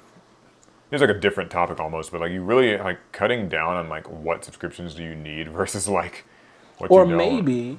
maybe all of our jobs should be increasing our pay. If our subscriptions can go up every year, our paychecks should all increase every year. Listen now, like this isn't a political podcast, so we're gonna move on to the next story. Fine. No, I'm just kidding. I mean, I agree, but do you have another story that's I do. vaguely related? Because I actually have one that's kind of related to this, but you go first. Well, wait. If you got one more that seems closely related, then I'll say. Yeah, okay. So this is a good segue. Apple TV Plus, which is a subscription service, curbs costs after expensive projects fail to capture viewers. So this is just I don't know if you know too much about Apple TV Plus. It's just kind of their Nope, never streaming, use it. kind of their just video show streaming service. Yeah, so this shift comes. Let me start from the beginning. Apple's scaling back its Hollywood spending after investing $20 billion in original programming with limited success, Bloomberg reports. This shift comes after the streaming service, which launched in 2019, struggled to capture a significant share of the market, accounting for only 0.2% of TV viewership in the US, compared to Netflix's 8%. Despite heavy investment, critical acclaim, and numerous award nominations, Apple TV Plus purportedly generates less viewing in 1 month than Netflix does in a single day. Oof. Yeah, so over the last 5 years, Apple TV Plus has had only 4 series make the Nielsen's weekly list of the 10 most popular original streaming shows. While Ted Lasso was, I think I've heard of that, was the most watched streaming show of 2023, Apple TV Plus still accounts for a smaller share of top 10 hits than any streaming service except for Paramount Plus. So basically, they invested a bunch of money to try to make, their own original TV shows and such. And it just hasn't really worked out. People have not been tuning in to Apple TV Plus as much as they would have liked. And so now they're going to be cutting back on all of that spending because, yeah. I mean, I think this is less about, at least in my opinion, this is actually less about Apple themselves and more about the general streaming industry. I think everybody across the board is scaling back. I agree. I think streaming numbers are not as It's so they're not as bountiful as I think all these companies want them to be. So here's what but I I think saw. that's what you So got. what I saw was I saw that there's this graph, and I'm going to put it up on screen if I can find it. But what seems to be happening in the big scheme of things is everybody kind of wanted like a piece of Netflix's pie, right? Like a Yeah. lot of these Paramount Plus and Peacock and this and that and this and that, and they all made their own streaming services. But what's actually happened is that Netflix still just owns the lion's share of viewership. And it's not to say that like Netflix has the best shows. I think a lot of people argue that some stuff on Netflix is crap or whatever. But it still seems like it's just got the name recognition and the high install base that has not actually really moved. Like that just seems to be I mean, kind of what like these reports seem to really imply, that like people say that like, oh, I hate that Netflix raises the prices or this and that, but like your parents probably recognize Netflix before they recognize any other streaming service, and they're more likely to just stick with Netflix anyway, or you know what I mean? Like it just that's the impression I so get.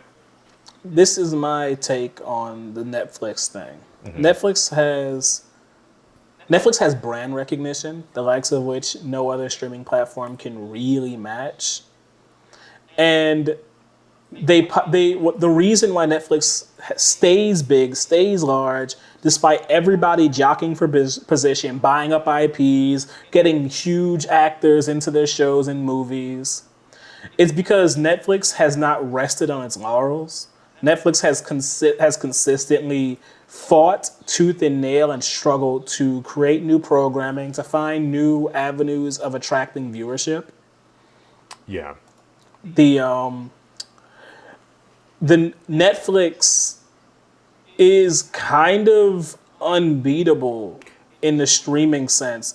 People believe Netflix to be a staple for life. Yeah, I Like, mean it's you have to have a Netflix subscription. And I think it's because people are not that discerning about the content they consume. that is true.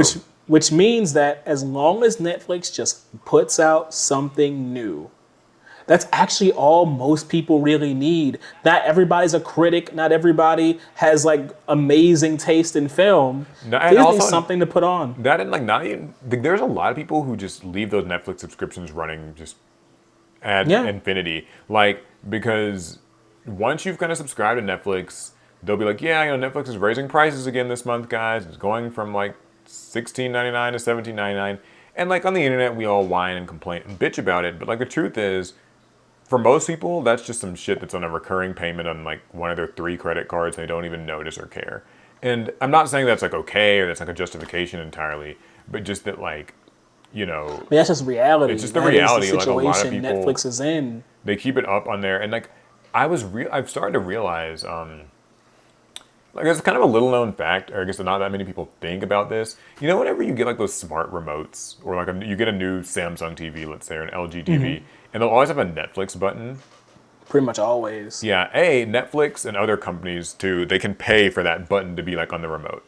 And so even it's a smart TV, which means it's got like apps for all of those different streaming services. It'll have like, you can get Disney Plus apps on your Roku stick and this, you know what I mean? Yeah. But the subconscious effect of Netflix being the default button on the remote, like it's got a dedicated button, that just, you can just imagine the, you know, like just the brand recognition that just kind of gets like sunken in, like absorbed by just like Netflix is just the go-to show place. Because at one point, Netflix was the only one. And that's the issue that these streaming platforms have fallen into. They're all trying to cut into the industry and make as big of a dent as they can. But this is an industry that Netflix had on lock at one point. All Netflix has to do is just remind people, hey, I'm still here. Hey, I'm still here. Yeah, they just have to make shows. That's all they have to do. So while Apple TV, Peacock, Max, Disney they've Plus, gotta still sell they have you to on make it. something new and desperately try and tear you away from like binge watching your 17,000 like episode of whatever on Netflix. Yeah, so I just shared this image with you, but it's Netflix's top 10 shows, dwarf rivals.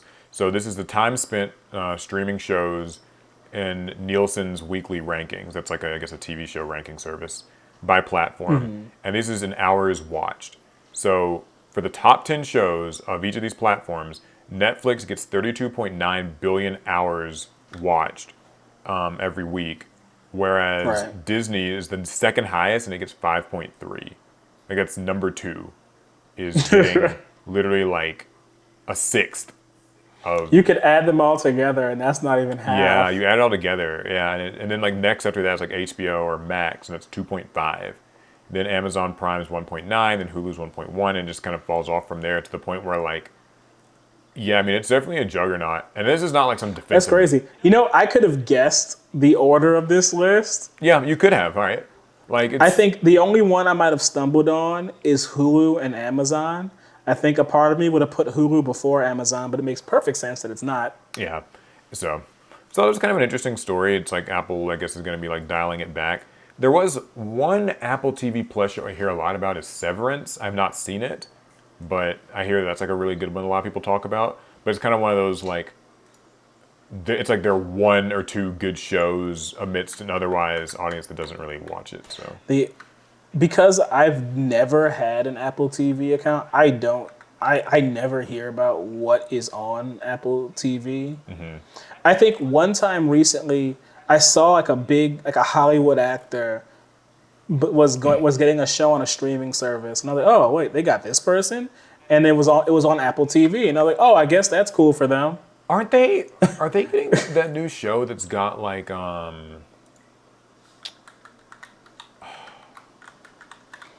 Scarlett Johansson and like, Yeah, that's the And, one. That's the one I saw. and who's the guy from like Magic Mike?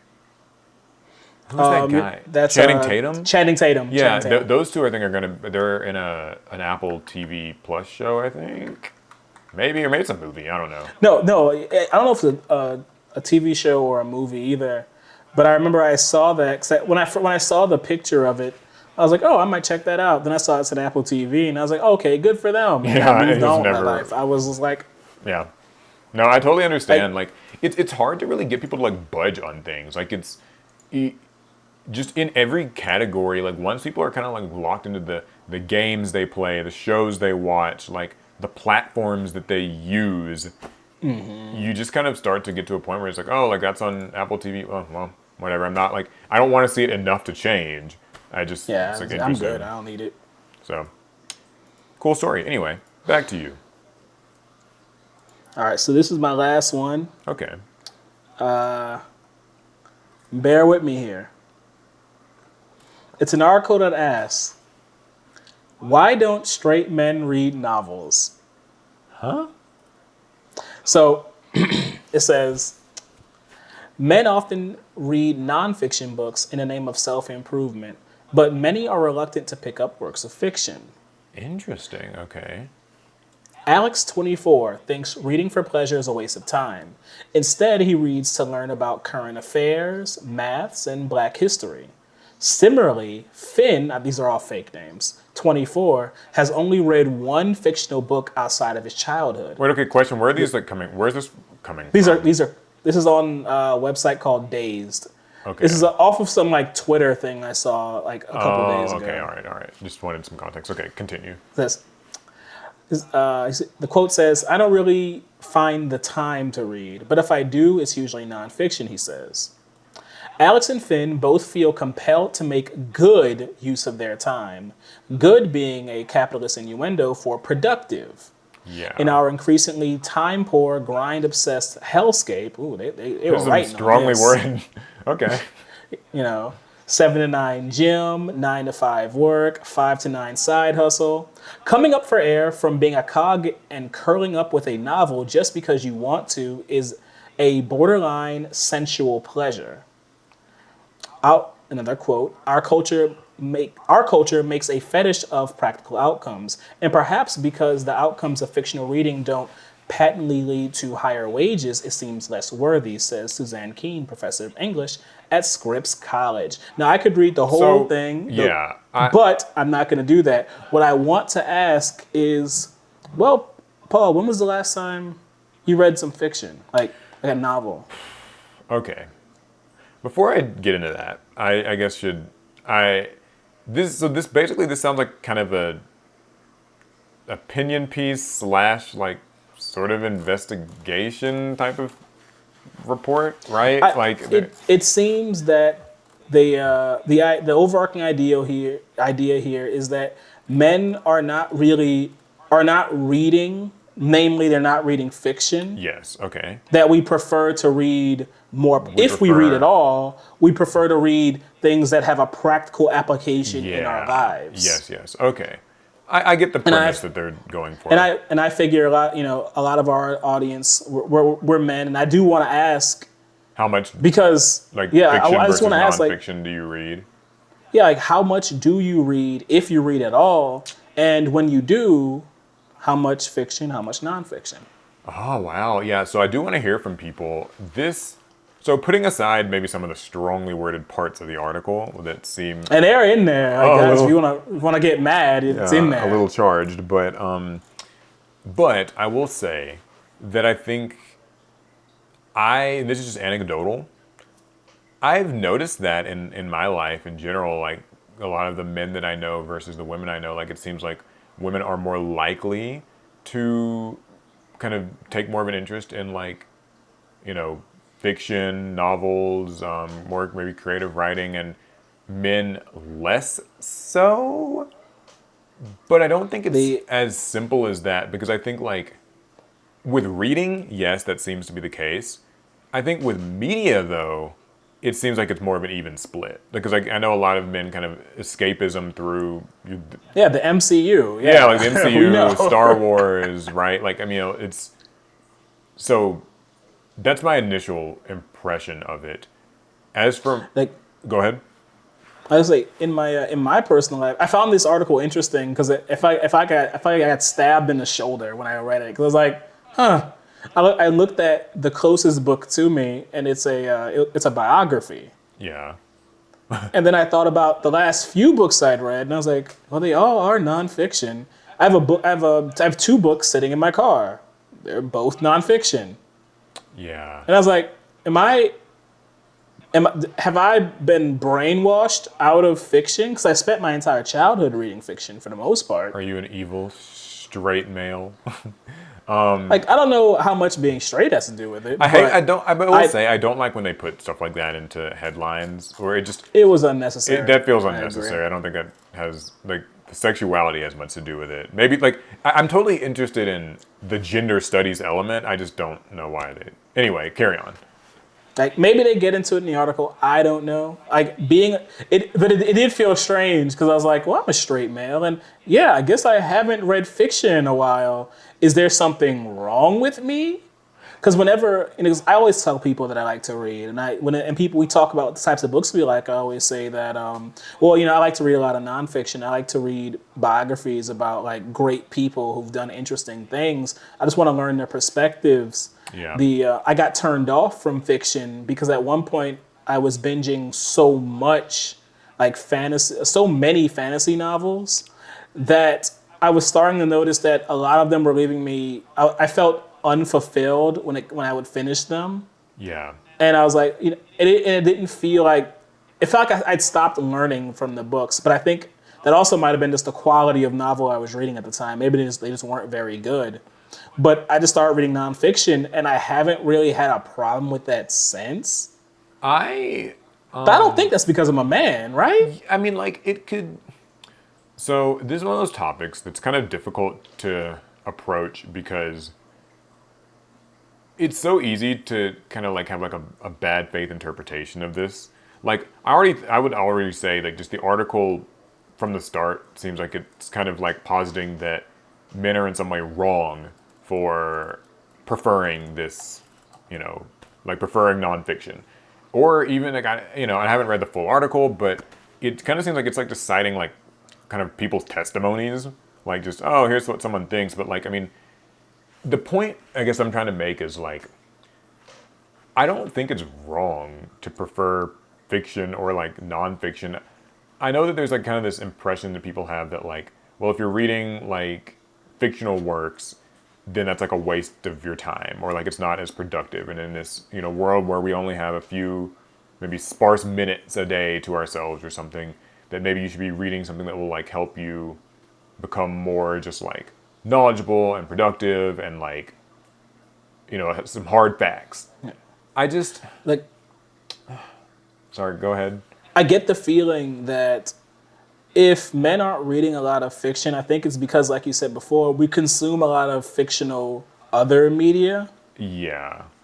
I think sometimes for me, I feel like I'm so inundated with Star Wars, Marvel, anime. I have so much fiction in my life that when I crack open a book for a moment of peace, I'd actually like to read about someone who actually existed.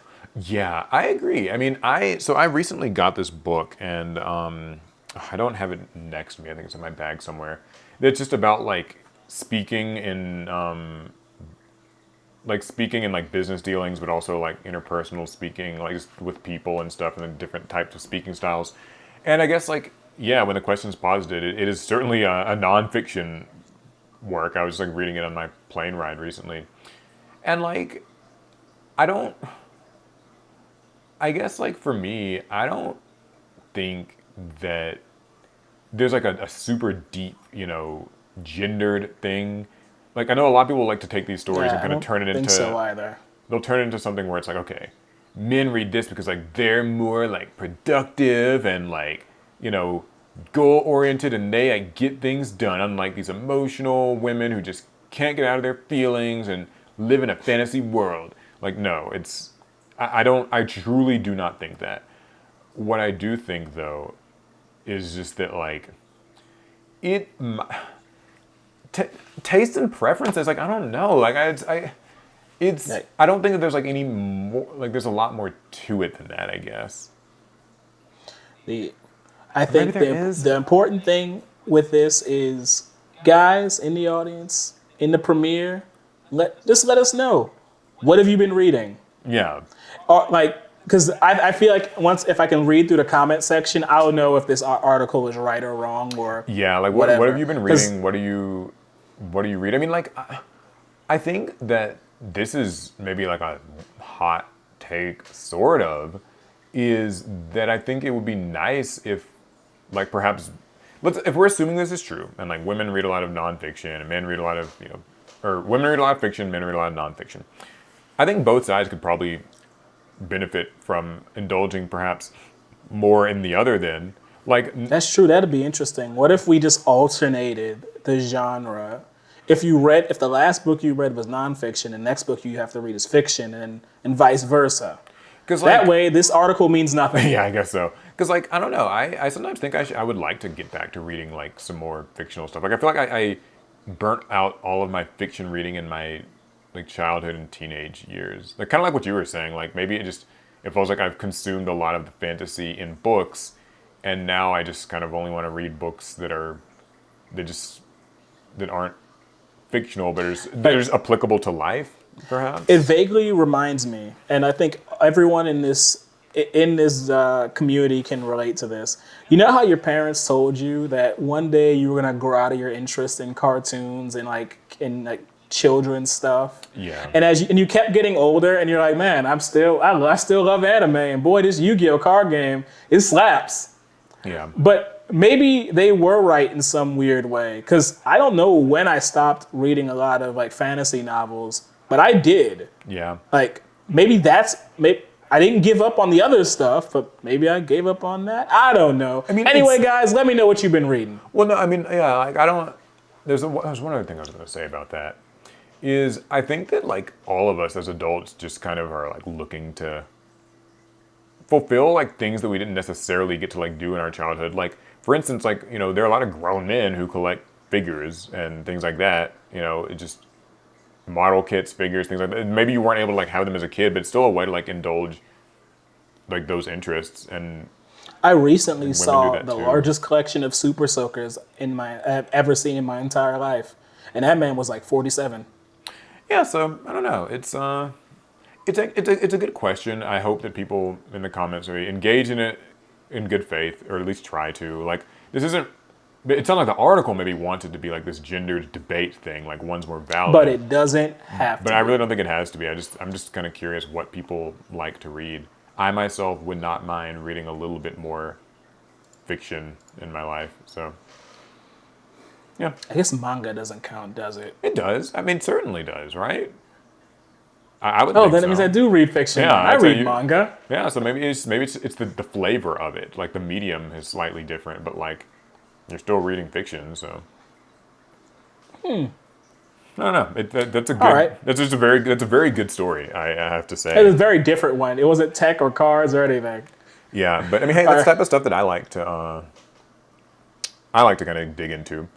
Anyway, though, it is time to dig into the pot of greed and the best part. see what it is that the people have been asking us. We've got a wide selection of good stories, or not stories, but questions this week. And if you guys want to submit some questions of your own, of course, make sure that you follow the link in the description to do so. Hit the link in the description. Oh yeah, just a little reminder if you're watching the YouTube premiere. Drop a like if you haven't already. It helps us out. Okay, so first question is, we got 2 Yu-Gi-Oh ones and then 2 that are not Yu-Gi-Oh. Okay, cool. An even split. Do you think there's a definitive power level of Yu-Gi-Oh for display of the game? You might be wondering what that means. I'm not talking about a specific format, but rather, should Yu-Gi-Oh sort of claim a certain power level to demonstrate to a more casual audience? When I think of a good definitive power level, I think of more like 2013 to 2017-ish Yu-Gi-Oh. Think about the types of decks Konami would showcase in a convention, anime character duel, or a new Yu-Gi-Oh movie, or the 2-player starter deck. Of course, they would be more complex than Summon Beaver Warrior, Set 2, and Pass, but the decks wouldn't have your Ash Blossom hand traps, Omni Negates, 10-minute turn 1 link climbing, all of which wouldn't be palatable to a casual audience. It makes you think, should the TCG do a soft reboot to the aforementioned slower pace of the game that I think is better for new players? This comes to us from OG Duelist. So, long question. All right, OG. But but they're talking about things that we've talked about many times. Yeah, OG Duelist. Oh, if only you knew. This is like half of the conversations that like Alec and I have off camera. Like Team APS is just presenting Yu-Gi-Oh. Yes. To like and trying to make it applicable to a casual audience. Yes. I remember the very first time I realized modern Yu-Gi-Oh wasn't palatable to casual fans. Mm-hmm. We did a theme duel. It was Heroes versus... I know what you're talking about. It was my duel against Trell. He was playing... Heroes versus like the Stardust one? Yeah, it was like Heroes versus Stardust. And I made a very standard, maybe a little flawed, hero combo. And the comments were filled with people upset that I just kind of like specialed in search and specialed. I did a modern combo. Yeah. They were upset that I did a modern combo, and I didn't know what to. I was upset about that. 'Cause I was like, well, I mean, I don't know what you want me to do. You want me to lose? I don't. It's What do people very, want? yeah. That's the moment where, for me, I don't know if there's an exact moment, but I realized from, here's what's helped me a lot is being a Yugi tuber, so like reading this swath of comments, right? Like I think if you're just a Yu-Gi-Oh player, you might just kind of like you're playing Yu-Gi-Oh and you're living in it, right? Like the game, there's power creep, it's fast, whatever, but like this is just how it is for you. However, I think that for me, I go to conventions a lot, and so we'll go to these conventions and we'll meet like normies, so to speak, who they really they're you can call them Yugi boomers, you can call them whatever. But I'll meet these disenfranchised people who maybe they quit Yu-Gi-Oh in a certain year, or maybe they just remember it from childhood, and just this wide variety. And the consistent through line is always just like it's the long combos and the like regurgitating out your deck like in one turn. Like, and Yeah. that just, it really turns people off. It happens in our theme duels a lot. Like, people always be like, oh my God, like, when the fuck does the person's first turn end? And, It doesn't. and it's like, it's very, I guess, I don't know. To get back to the question, what's the power level that they should kind of show people? I think So it's whatever, at least in my opinion, it's whatever power level they're designing the like Shining Sarcophagus and Millennium stuff to be at, yeah, something around that. I mean, I would say, like, you have which to, is still a little too much. which is still, like, yeah, it's still affected by kind of how modern Yu-Gi-Oh works, but, like, I think the hand traps, you gotta kind of like drop the hand traps. It's weird because like, oh my god, I like knows where where my head's at. I'm trying to It's like like find the even words. if you drop the hand traps, the games have to be scripted in such a way where you don't immediately feel the impact of not having hand traps. Right. So here's the kind of tricky part about hand traps. I'm gonna try to be quick on this. So people don't like the modern Yu-Gi-Oh's like got a billion moves every turn. And you're like spitting out your whole deck. Hand traps are actually there to like prevent that. That's their job. But casual kind of more like bystanders also don't like hand traps. They don't like kind of this idea that like your opponent's getting to disrupt you in your turn with something that you can't even see. So like that's a conversation, but I'll leave it for now. The point is though, yeah, I think like a lot of the modern legacy deck supports are at a pretty good power level. You still have to do a lot of scripting, and I think the number one thing, and we've learned this a lot in theme duels, is outside of taking out hand traps or taking out like evenly matched or something from your deck or floodgates, what it really comes down to is learning restraint. Like Yeah. you, because like even if we took a Dark Magician versus Blue Eyes duel today, those decks can actually kind of go fucking nuts, right? Like when Yeah. they want to, they can. Dark Magician can like shit out 2 Dragoons and a bunch of other stuff. We know that like Blue Eyes deck can do the whole Dragon Link thing, and it can like make a bunch of rank 8s. It's crazy. You have to like treat it like almost an anime duel where you do one cool Blue Eyes thing and then stop. You stop your turn there. Or like you start a setup of a Dark Magician play and then you kind of just like stop. And it's hard for a lot of people to like process that. Like if you're like a regular current Yu-Gi-Oh player. Because in modern Yu-Gi-Oh, that means you just lose. Yeah, that means you lose. Like in modern Yu-Gi-Oh, you're not supposed to really take your foot off the gas. Like we'll get these comments where people will just be like, okay, why didn't you keep going? Like why didn't you make this, and another? And like I remember our Dark World versus Lightstorm theme duel we did kind of recently. Someone was like, yeah, why didn't Paul like just make Apollosa and this other thing? And I'm just like, well, because like it's a theme duel. Like you have to kind of just be satisfied with stopping with maybe a half-baked field so that the other person gets to kind of make their field. And then the second part of showing restraint is like you don't negate their stuff while they're making it. You wait. Ooh, a great example: Stardust versus Red Dragon. That was exactly, yeah, another theme duel where like the Stardust and the Red Dragon decks just kind of set up negates, especially Stardust. Like, and so we have to just make this board, but then sort of avert our gaze as the other player makes their plays, and like we choose not to negate with our shooting star, quasar, whatever, because if you negate everything, then the duel ends, and the duel Like, ends, immediately. and it's just over, and like so now it's like one person took a 10-minute turn, and the other person tried to start doing that, but just got stopped and had to give up because these decks don't. There's not really like a plan B besides that. Like you don't. It's kind of is what it is. Yeah, we had to have a gentleman's agreement essentially to ignore those like initial choke points that would just win the game outright. Yeah, and It was painful, but we did it. and if you're Konami and like you kind of want to display this game at like a convention or kind of some sort of like get back into the game campaign, to me like those are kind of the two big things you have to obey. Is just like you gotta like slow these decks down. You gotta just stop. You just have to Yeah. try to stop. Anything else that I you would hope. add to that? Nah, I think we covered it. At least I think we answered the question. Yeah, I'm just like skimming over it to make sure. Yeah, no, I mean that's pretty much it. I mean, like I think the power levels you just gotta. This person said like 2013 to 2017 ish. I think that's a pretty good power level to be showcasing.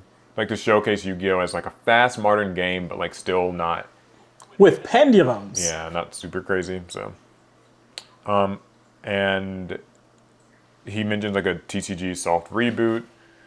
I mean, we talk about that every And we've day. talked about that on the pod. So I'm Like, not. I don't know. I don't have anything new to add other yeah. than I would welcome it, but I don't see it We're happening. reboot fans, but that would be difficult. Okay, next question is from Basic Nerd. Do you, Hey. yeah, always, do you think alternate win cons, Burn, Mill, Exodia, etc., are ever fun? And if so, what is your favorite? Alternate win cons are fun when there are no stakes. How do you mean? Like, what do you mean by that? So I can there better not be like a tournament where I'm trying to win like a prize or money or anything. Cause the moment there are stakes in the game and you mill me out or you drop Exodia on me, I'm frothing at the mouth. I'm so angry because in Yu-Gi-Oh, we have all the power in our deck creation. We can optimize for alternate win conditions to such an obscene degree where we won't even play the same type of game as you. Exodia decks just sit there and draw. They're not trying to interact with you, they're trying to draw. Like Runic just mills you. It just sits there and mills. It doesn't want to do anything else. Just want to mill you out until you lose. Yeah. When there are stakes in a game and you lose like that, feeling like you didn't actually play, oh, you're sick. At least for me, I'd be sick. So, my opinion on it is maybe a little bit different. From my time in the Yu-Gi-Oh competitive circuit, I've sort of run into my fair share of like chain strike burn decks and stuff, and like people trying to play empty jar in tournaments. And I'm not like the biggest fan of those decks in tournament. They can feel pretty cheesy, and it's annoying when like that's kind of what ruins your tournament run. And I know people would say, well, you got to be prepared for everything, and that's the beauty of it is any deck can win. Blah blah blah. I'll instead focus on the fact that what people probably don't like about these decks is that they feel like they're solitaire. Like you said, if Exodia kind of has to draw Exodia like on turn one, and Mill kind of has to try to like mill you out on like turn 1 or 2 or whatever. Same for Burn. And I think that's where the real like trouble or bad rep that these decks get comes in, is that like it's not that far off from modern combo, right? Where like I win the die roll, I combo for 10 minutes, I stop you or whatever. It's this fact that like in your head there's this like idealized version of Yu-Gi-Oh where like I can play a mill deck, you can play a beatdown deck, he can play a stall deck or whatever. We can all kind of play these different kinds of decks, and like we'll have good games of Yu-Gi-Oh regardless because we each just have our different things. But it doesn't really check out because the power level of modern Yu-Gi-Oh is so high that when that Exodia deck doesn't draw Exodia on turn one, there is no recourse. There's nothing. It is a glass cannon. Oftentimes, they use their last card and then surrender. Yeah, like it's these gimmick decks have to do their thing in turn one. There is no choice. And so when the Exodia deck gets hit by like an Ash Blossom on a key card or whatever, they have to scoop. Or like kind of same with like a burn deck or a mill deck. And so I think that like we're just, that compressing it into one turn thing where it just feels like this one trick pony, you know, I think that's like where it starts to feel more annoying. It's like it's almost a symptom of modern Yu-Gi-Oh in general, where like so much hinges on the first turn, so much does, and yeah, like So now I do like alternate loss conditions, not alternate wins, alternate losses. what do you mean by that? I like how Lightsworn mills itself out, and you have to win before game over. I like Oh, that that's cool. Dynamorphia keeps having your life points down to like you have almost nothing left. And you have to figure out a way Yeah, to the win life on the before that edge kind of happens. thing. Yeah, at that because it sucks when someone has an hyper optimized deck that either hits their thing or it doesn't hit their thing. They're essentially FTKs in a way. Yeah, And so you don't really feel like you're playing Yu-Gi-Oh. But I like it when your deck kind of tells you, "Hey, I'm gonna lose soon, so you better yeah, you win." better figure something At out. least that way, you're not imposing some hyper degenerate BS on your opponent to have to deal with today. It's on you. Yeah. I think to answer the question, because I didn't, can they ever be fun like Burn, Mill, Exodia and stuff? Uh, I think I think they can be fun if they weren't if it was just optimized yeah, for modern if it was just Yu-Gi-Oh. like a little slower, like if there was like some tension in will my opponent get Exodia, will they not? Like, do you remember when this is gonna sound so boomery, but like you remember the episode where Yugi's facing the rare hunter who has like the Exodia cards, right? And he actually figures out that the rare hunter is going to try to draw Exodia. And so now it kind of becomes like a race against the clock, and he uses stuff like Light Force Sword and, Chain Destruction and stuff to kind of like stall or delay the coming of Exodia. Like, it's still a back and forth. Now, in modern Yu-Gi-Oh, Right. that can't exist, right? Like, Our we cards don't, don't have such coverage, yeah, we right? don't really play that way, and like, you're just going to combo your opponent and kind of beat them. But I think that those decks could be fun if the process took a little bit longer. I think they were onto something with Runic, but the missteps there are just that like Runic doesn't lock you into anything, and also banishing your opponent's cards when you mill is like maybe a little heavy-handed. But like it's cool because Disgusting. Runic does have to sacrifice its battle phase, and like it can't mill you out in one turn. So like it might take like a few turns. So they were onto something. That's the best I can say for that. I don't know. It's alternative win conditions. I don't know if it can ever be fun, just because if it's fun, then it's probably not very good, right? Whew, Because that ain't dark. the only way to make them fun would be to make them all have to take a few more turns to work. But if you're playing your alternate win condition, I'm playing my Snake Eyes Fiendsmith deck. I'll have locked up the game in one turn. Yeah, You it's won't. You not don't have really time to gonna. mill me. You don't have time to pull Exodia. Yeah, like I can empathize with So people who try to play these decks. Like I get that it's tough in today's age, but it's still just they're not ever gonna really be fun to lose to because it's instant. So it just I don't know. It's a nature of the game. That's how Yu-Gi-Oh is, and kind of how it's always been. yeah, it's only gotten faster. Like it's always kind of been that way. It's just gotten even faster. All right, here's the next Yeah. question. Have you guys competed or will ever compete in EVO? I heard that Alec is an accomplished Street Fighter and Tekken player. Accomplished. Accomplished. And Who? Paul is a top Smash player. Okay, so let's dispel that real quick. All right. Top, Yeah. no. No, no, no, no, no, not even close. I would, I think Paul, mid-level you've might be played in the generous. equivalent of a regional, right? I mean, I've played in like one regional Melee tournament. And I've And hosted I've only played in locals. and I've hosted some different like Smash Bros tournaments and stuff. But no, as far as like skill level, certainly not like a top player. God no. Would I want to ever like play in an Evo? Maybe, just for fun. That'd be cool. Like, if I were good enough, that'd be great. I'd love to be good enough to be an Evo competitor. Yeah, I don't think that's happening anytime soon. yeah. I mean, like yeah, I can't say that I would do anything impressive at one, but I would like to enter one. I mean, I've played Melee for a very long time. I think I'm decent at it, but it really like the buck stops there. I'm not any better. And I'm not the worst Street Fighter 6 player you've ever seen in your life, but I'm one of the worst. I know you kind of rotate between some fighting games too, a little bit. I do like to play a little bit of everything, but right now my game of choice is Street Fighter 6. Yeah. Is there anything that you're going to be playing? I know you mentioned Guilty Gear recently, or Yeah, I mean, they announced at Evo that Guilty Gear Strive's, I think, their fourth season pass, and they're gonna have Lucy from Cyberpunk, and I was like, oh, okay, that's a reason to pick Strive back up again. right? Yeah. Yeah, though even then, I'm still gonna play a lot of Street Fighter. I don't know if I can drop Street Fighter for much of anything.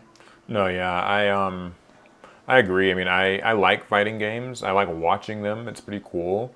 I just as just kind of a side thing, I usually switch between playing Master Duel kind of obsessively versus playing like Melee Online or Slippy, like kind of obsessively. So like the months that I'm not like grinding Master Duel to Master Rank 1 or something are typically the months where I'm like, okay, I'm gonna play like Melee for the month because it's good to just have some stuff to bounce back and forth between a little bit, or like or I would even throw in like Final Fantasy 14. We play that a lot.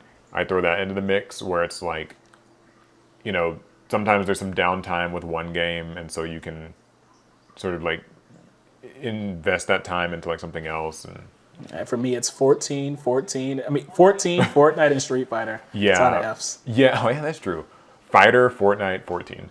I mean, and also we mentioned this in another pod, but like it's probably healthy too to like have some things to Yeah, because like sometimes I I get do think so. pissed off with like Yu-Gi-Oh. It's like, okay, I can play Smash. Oh, my Smash isn't really looking really great lately, and it's kind of starting to make me mad. Great, I can play like 14. Oh, 14's kind of boring or dull.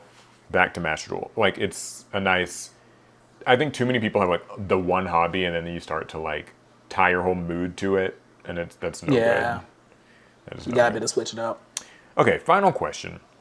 What are both of your favorite music albums? Oh, this one's probably more for you than for me. I don't listen to a lot of music. I mean, you have a favorite music album, I'm sure. And would you be interested in doing a quick media recommendation segment weekly, Yu-Gi-Oh related or not? Just a thought. Loving this podcast. I'm loving this question, actually.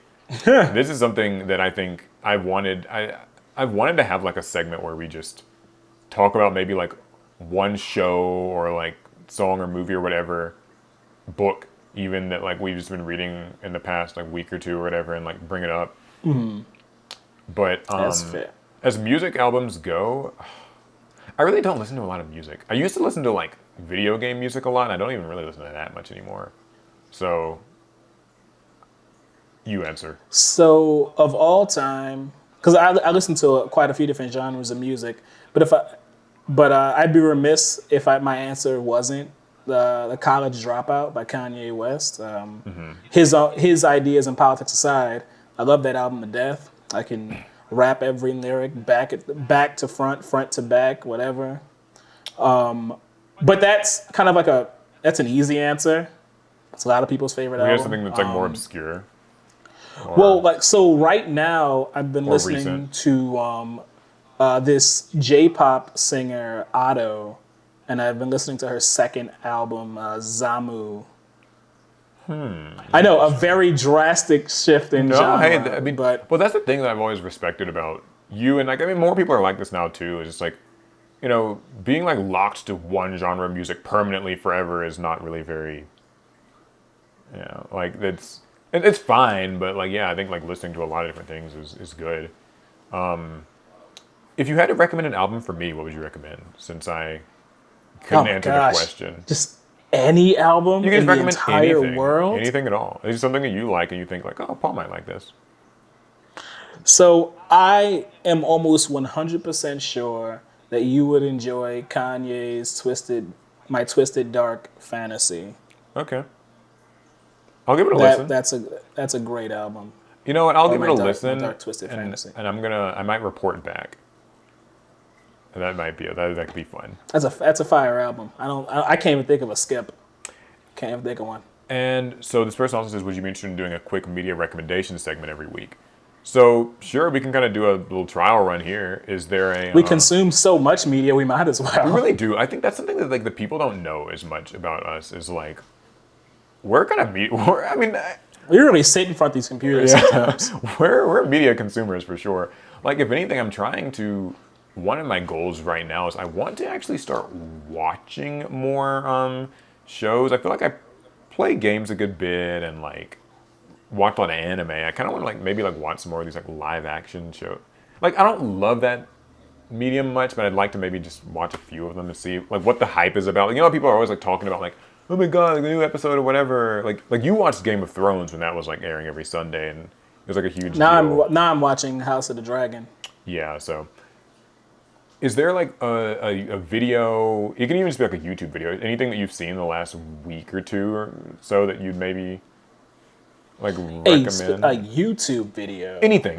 It doesn't have to be a YouTube video. I mean, it could be like whatever. I I watch so much. So when I recommend things, I always try and tailor it to the person that I'm recommending it to. So it's really hard to make a general recommendation. Okay, well, I'll go first, and my recommendation would be. So I watch a lot of video essays on YouTube, and one that I watched recently was this like 6.5 hour long Final Fantasy 15 retrospective, and it's like I don't remember the You'd say exact that. name of it. It's called like a definitive look at like Final Fantasy 15. I'll try to link it or like show it on screen or something. And it's just this guy who literally just goes step by step everything about Final Fantasy 15. Or sorry, 16, not 15. Oh, okay. Although I've watched Still. ones for 15 as well, and like it's super thorough. It dives deep into like the lore, like the inspiration for the lore, some of the just like it really just gets into the nitty gritty. And yeah, I don't know. I've really been enjoying that. What about you? So I'll recommend the anime Yatagarasu. It was a seasonal anime for last year, and it's continuing into this season. I mean, I said last year for last season, and it's continuing this season. Both Paul and I have watched Yatagarasu. Good and anime. Love that anime. It's a very. It looks boring on the surface, just because I thought it would be boring when I clicked on it, but it's actually a very compelling kind of soapy drama. Because it Political entails drama, like for these sure. potential concubines to a king, and so they can be messy. But there's also a lot of like political intrigue and murder, like Yeah, a it's lot of Game of Thrones. conspiracy. And just everything's. Like It's good. I it's 100% a vouch. surprisingly satisfying show. Yeah. I was actually very happy to see that it's continuing into this season. So I say check it out. Yeah, maybe we could try to do this every week. If we can, we might think of a fun little name for it because we've always wanted to talk about more than just like Yu-Gi-Oh and card games. My beautiful dark twisted fantasy. Oh That's yeah, the that name album. of the Okay, album. For some reason, I knew I was dropping a word from it. cool. Well, I guess that concludes this week's Pod of Greed. Hopefully you guys enjoyed it. Remember, drop a like, leave a comment on the YouTube video, leave a positive review wherever you listen. And join the conversation by going into the description and leaving us some questions. Yeah, we would love to have it. Don't worry, we haven't forgot about those of you guys who want us to eventually have a guest in the podcast. We're working on it, we promise. We haven't forgotten about the Patreon either. Yeah, I haven't forgotten. It's just things take a little bit of time. All right, Always. well, that's going to be it. Guess we'll see you guys in the next one. Pass turn. Pass turn.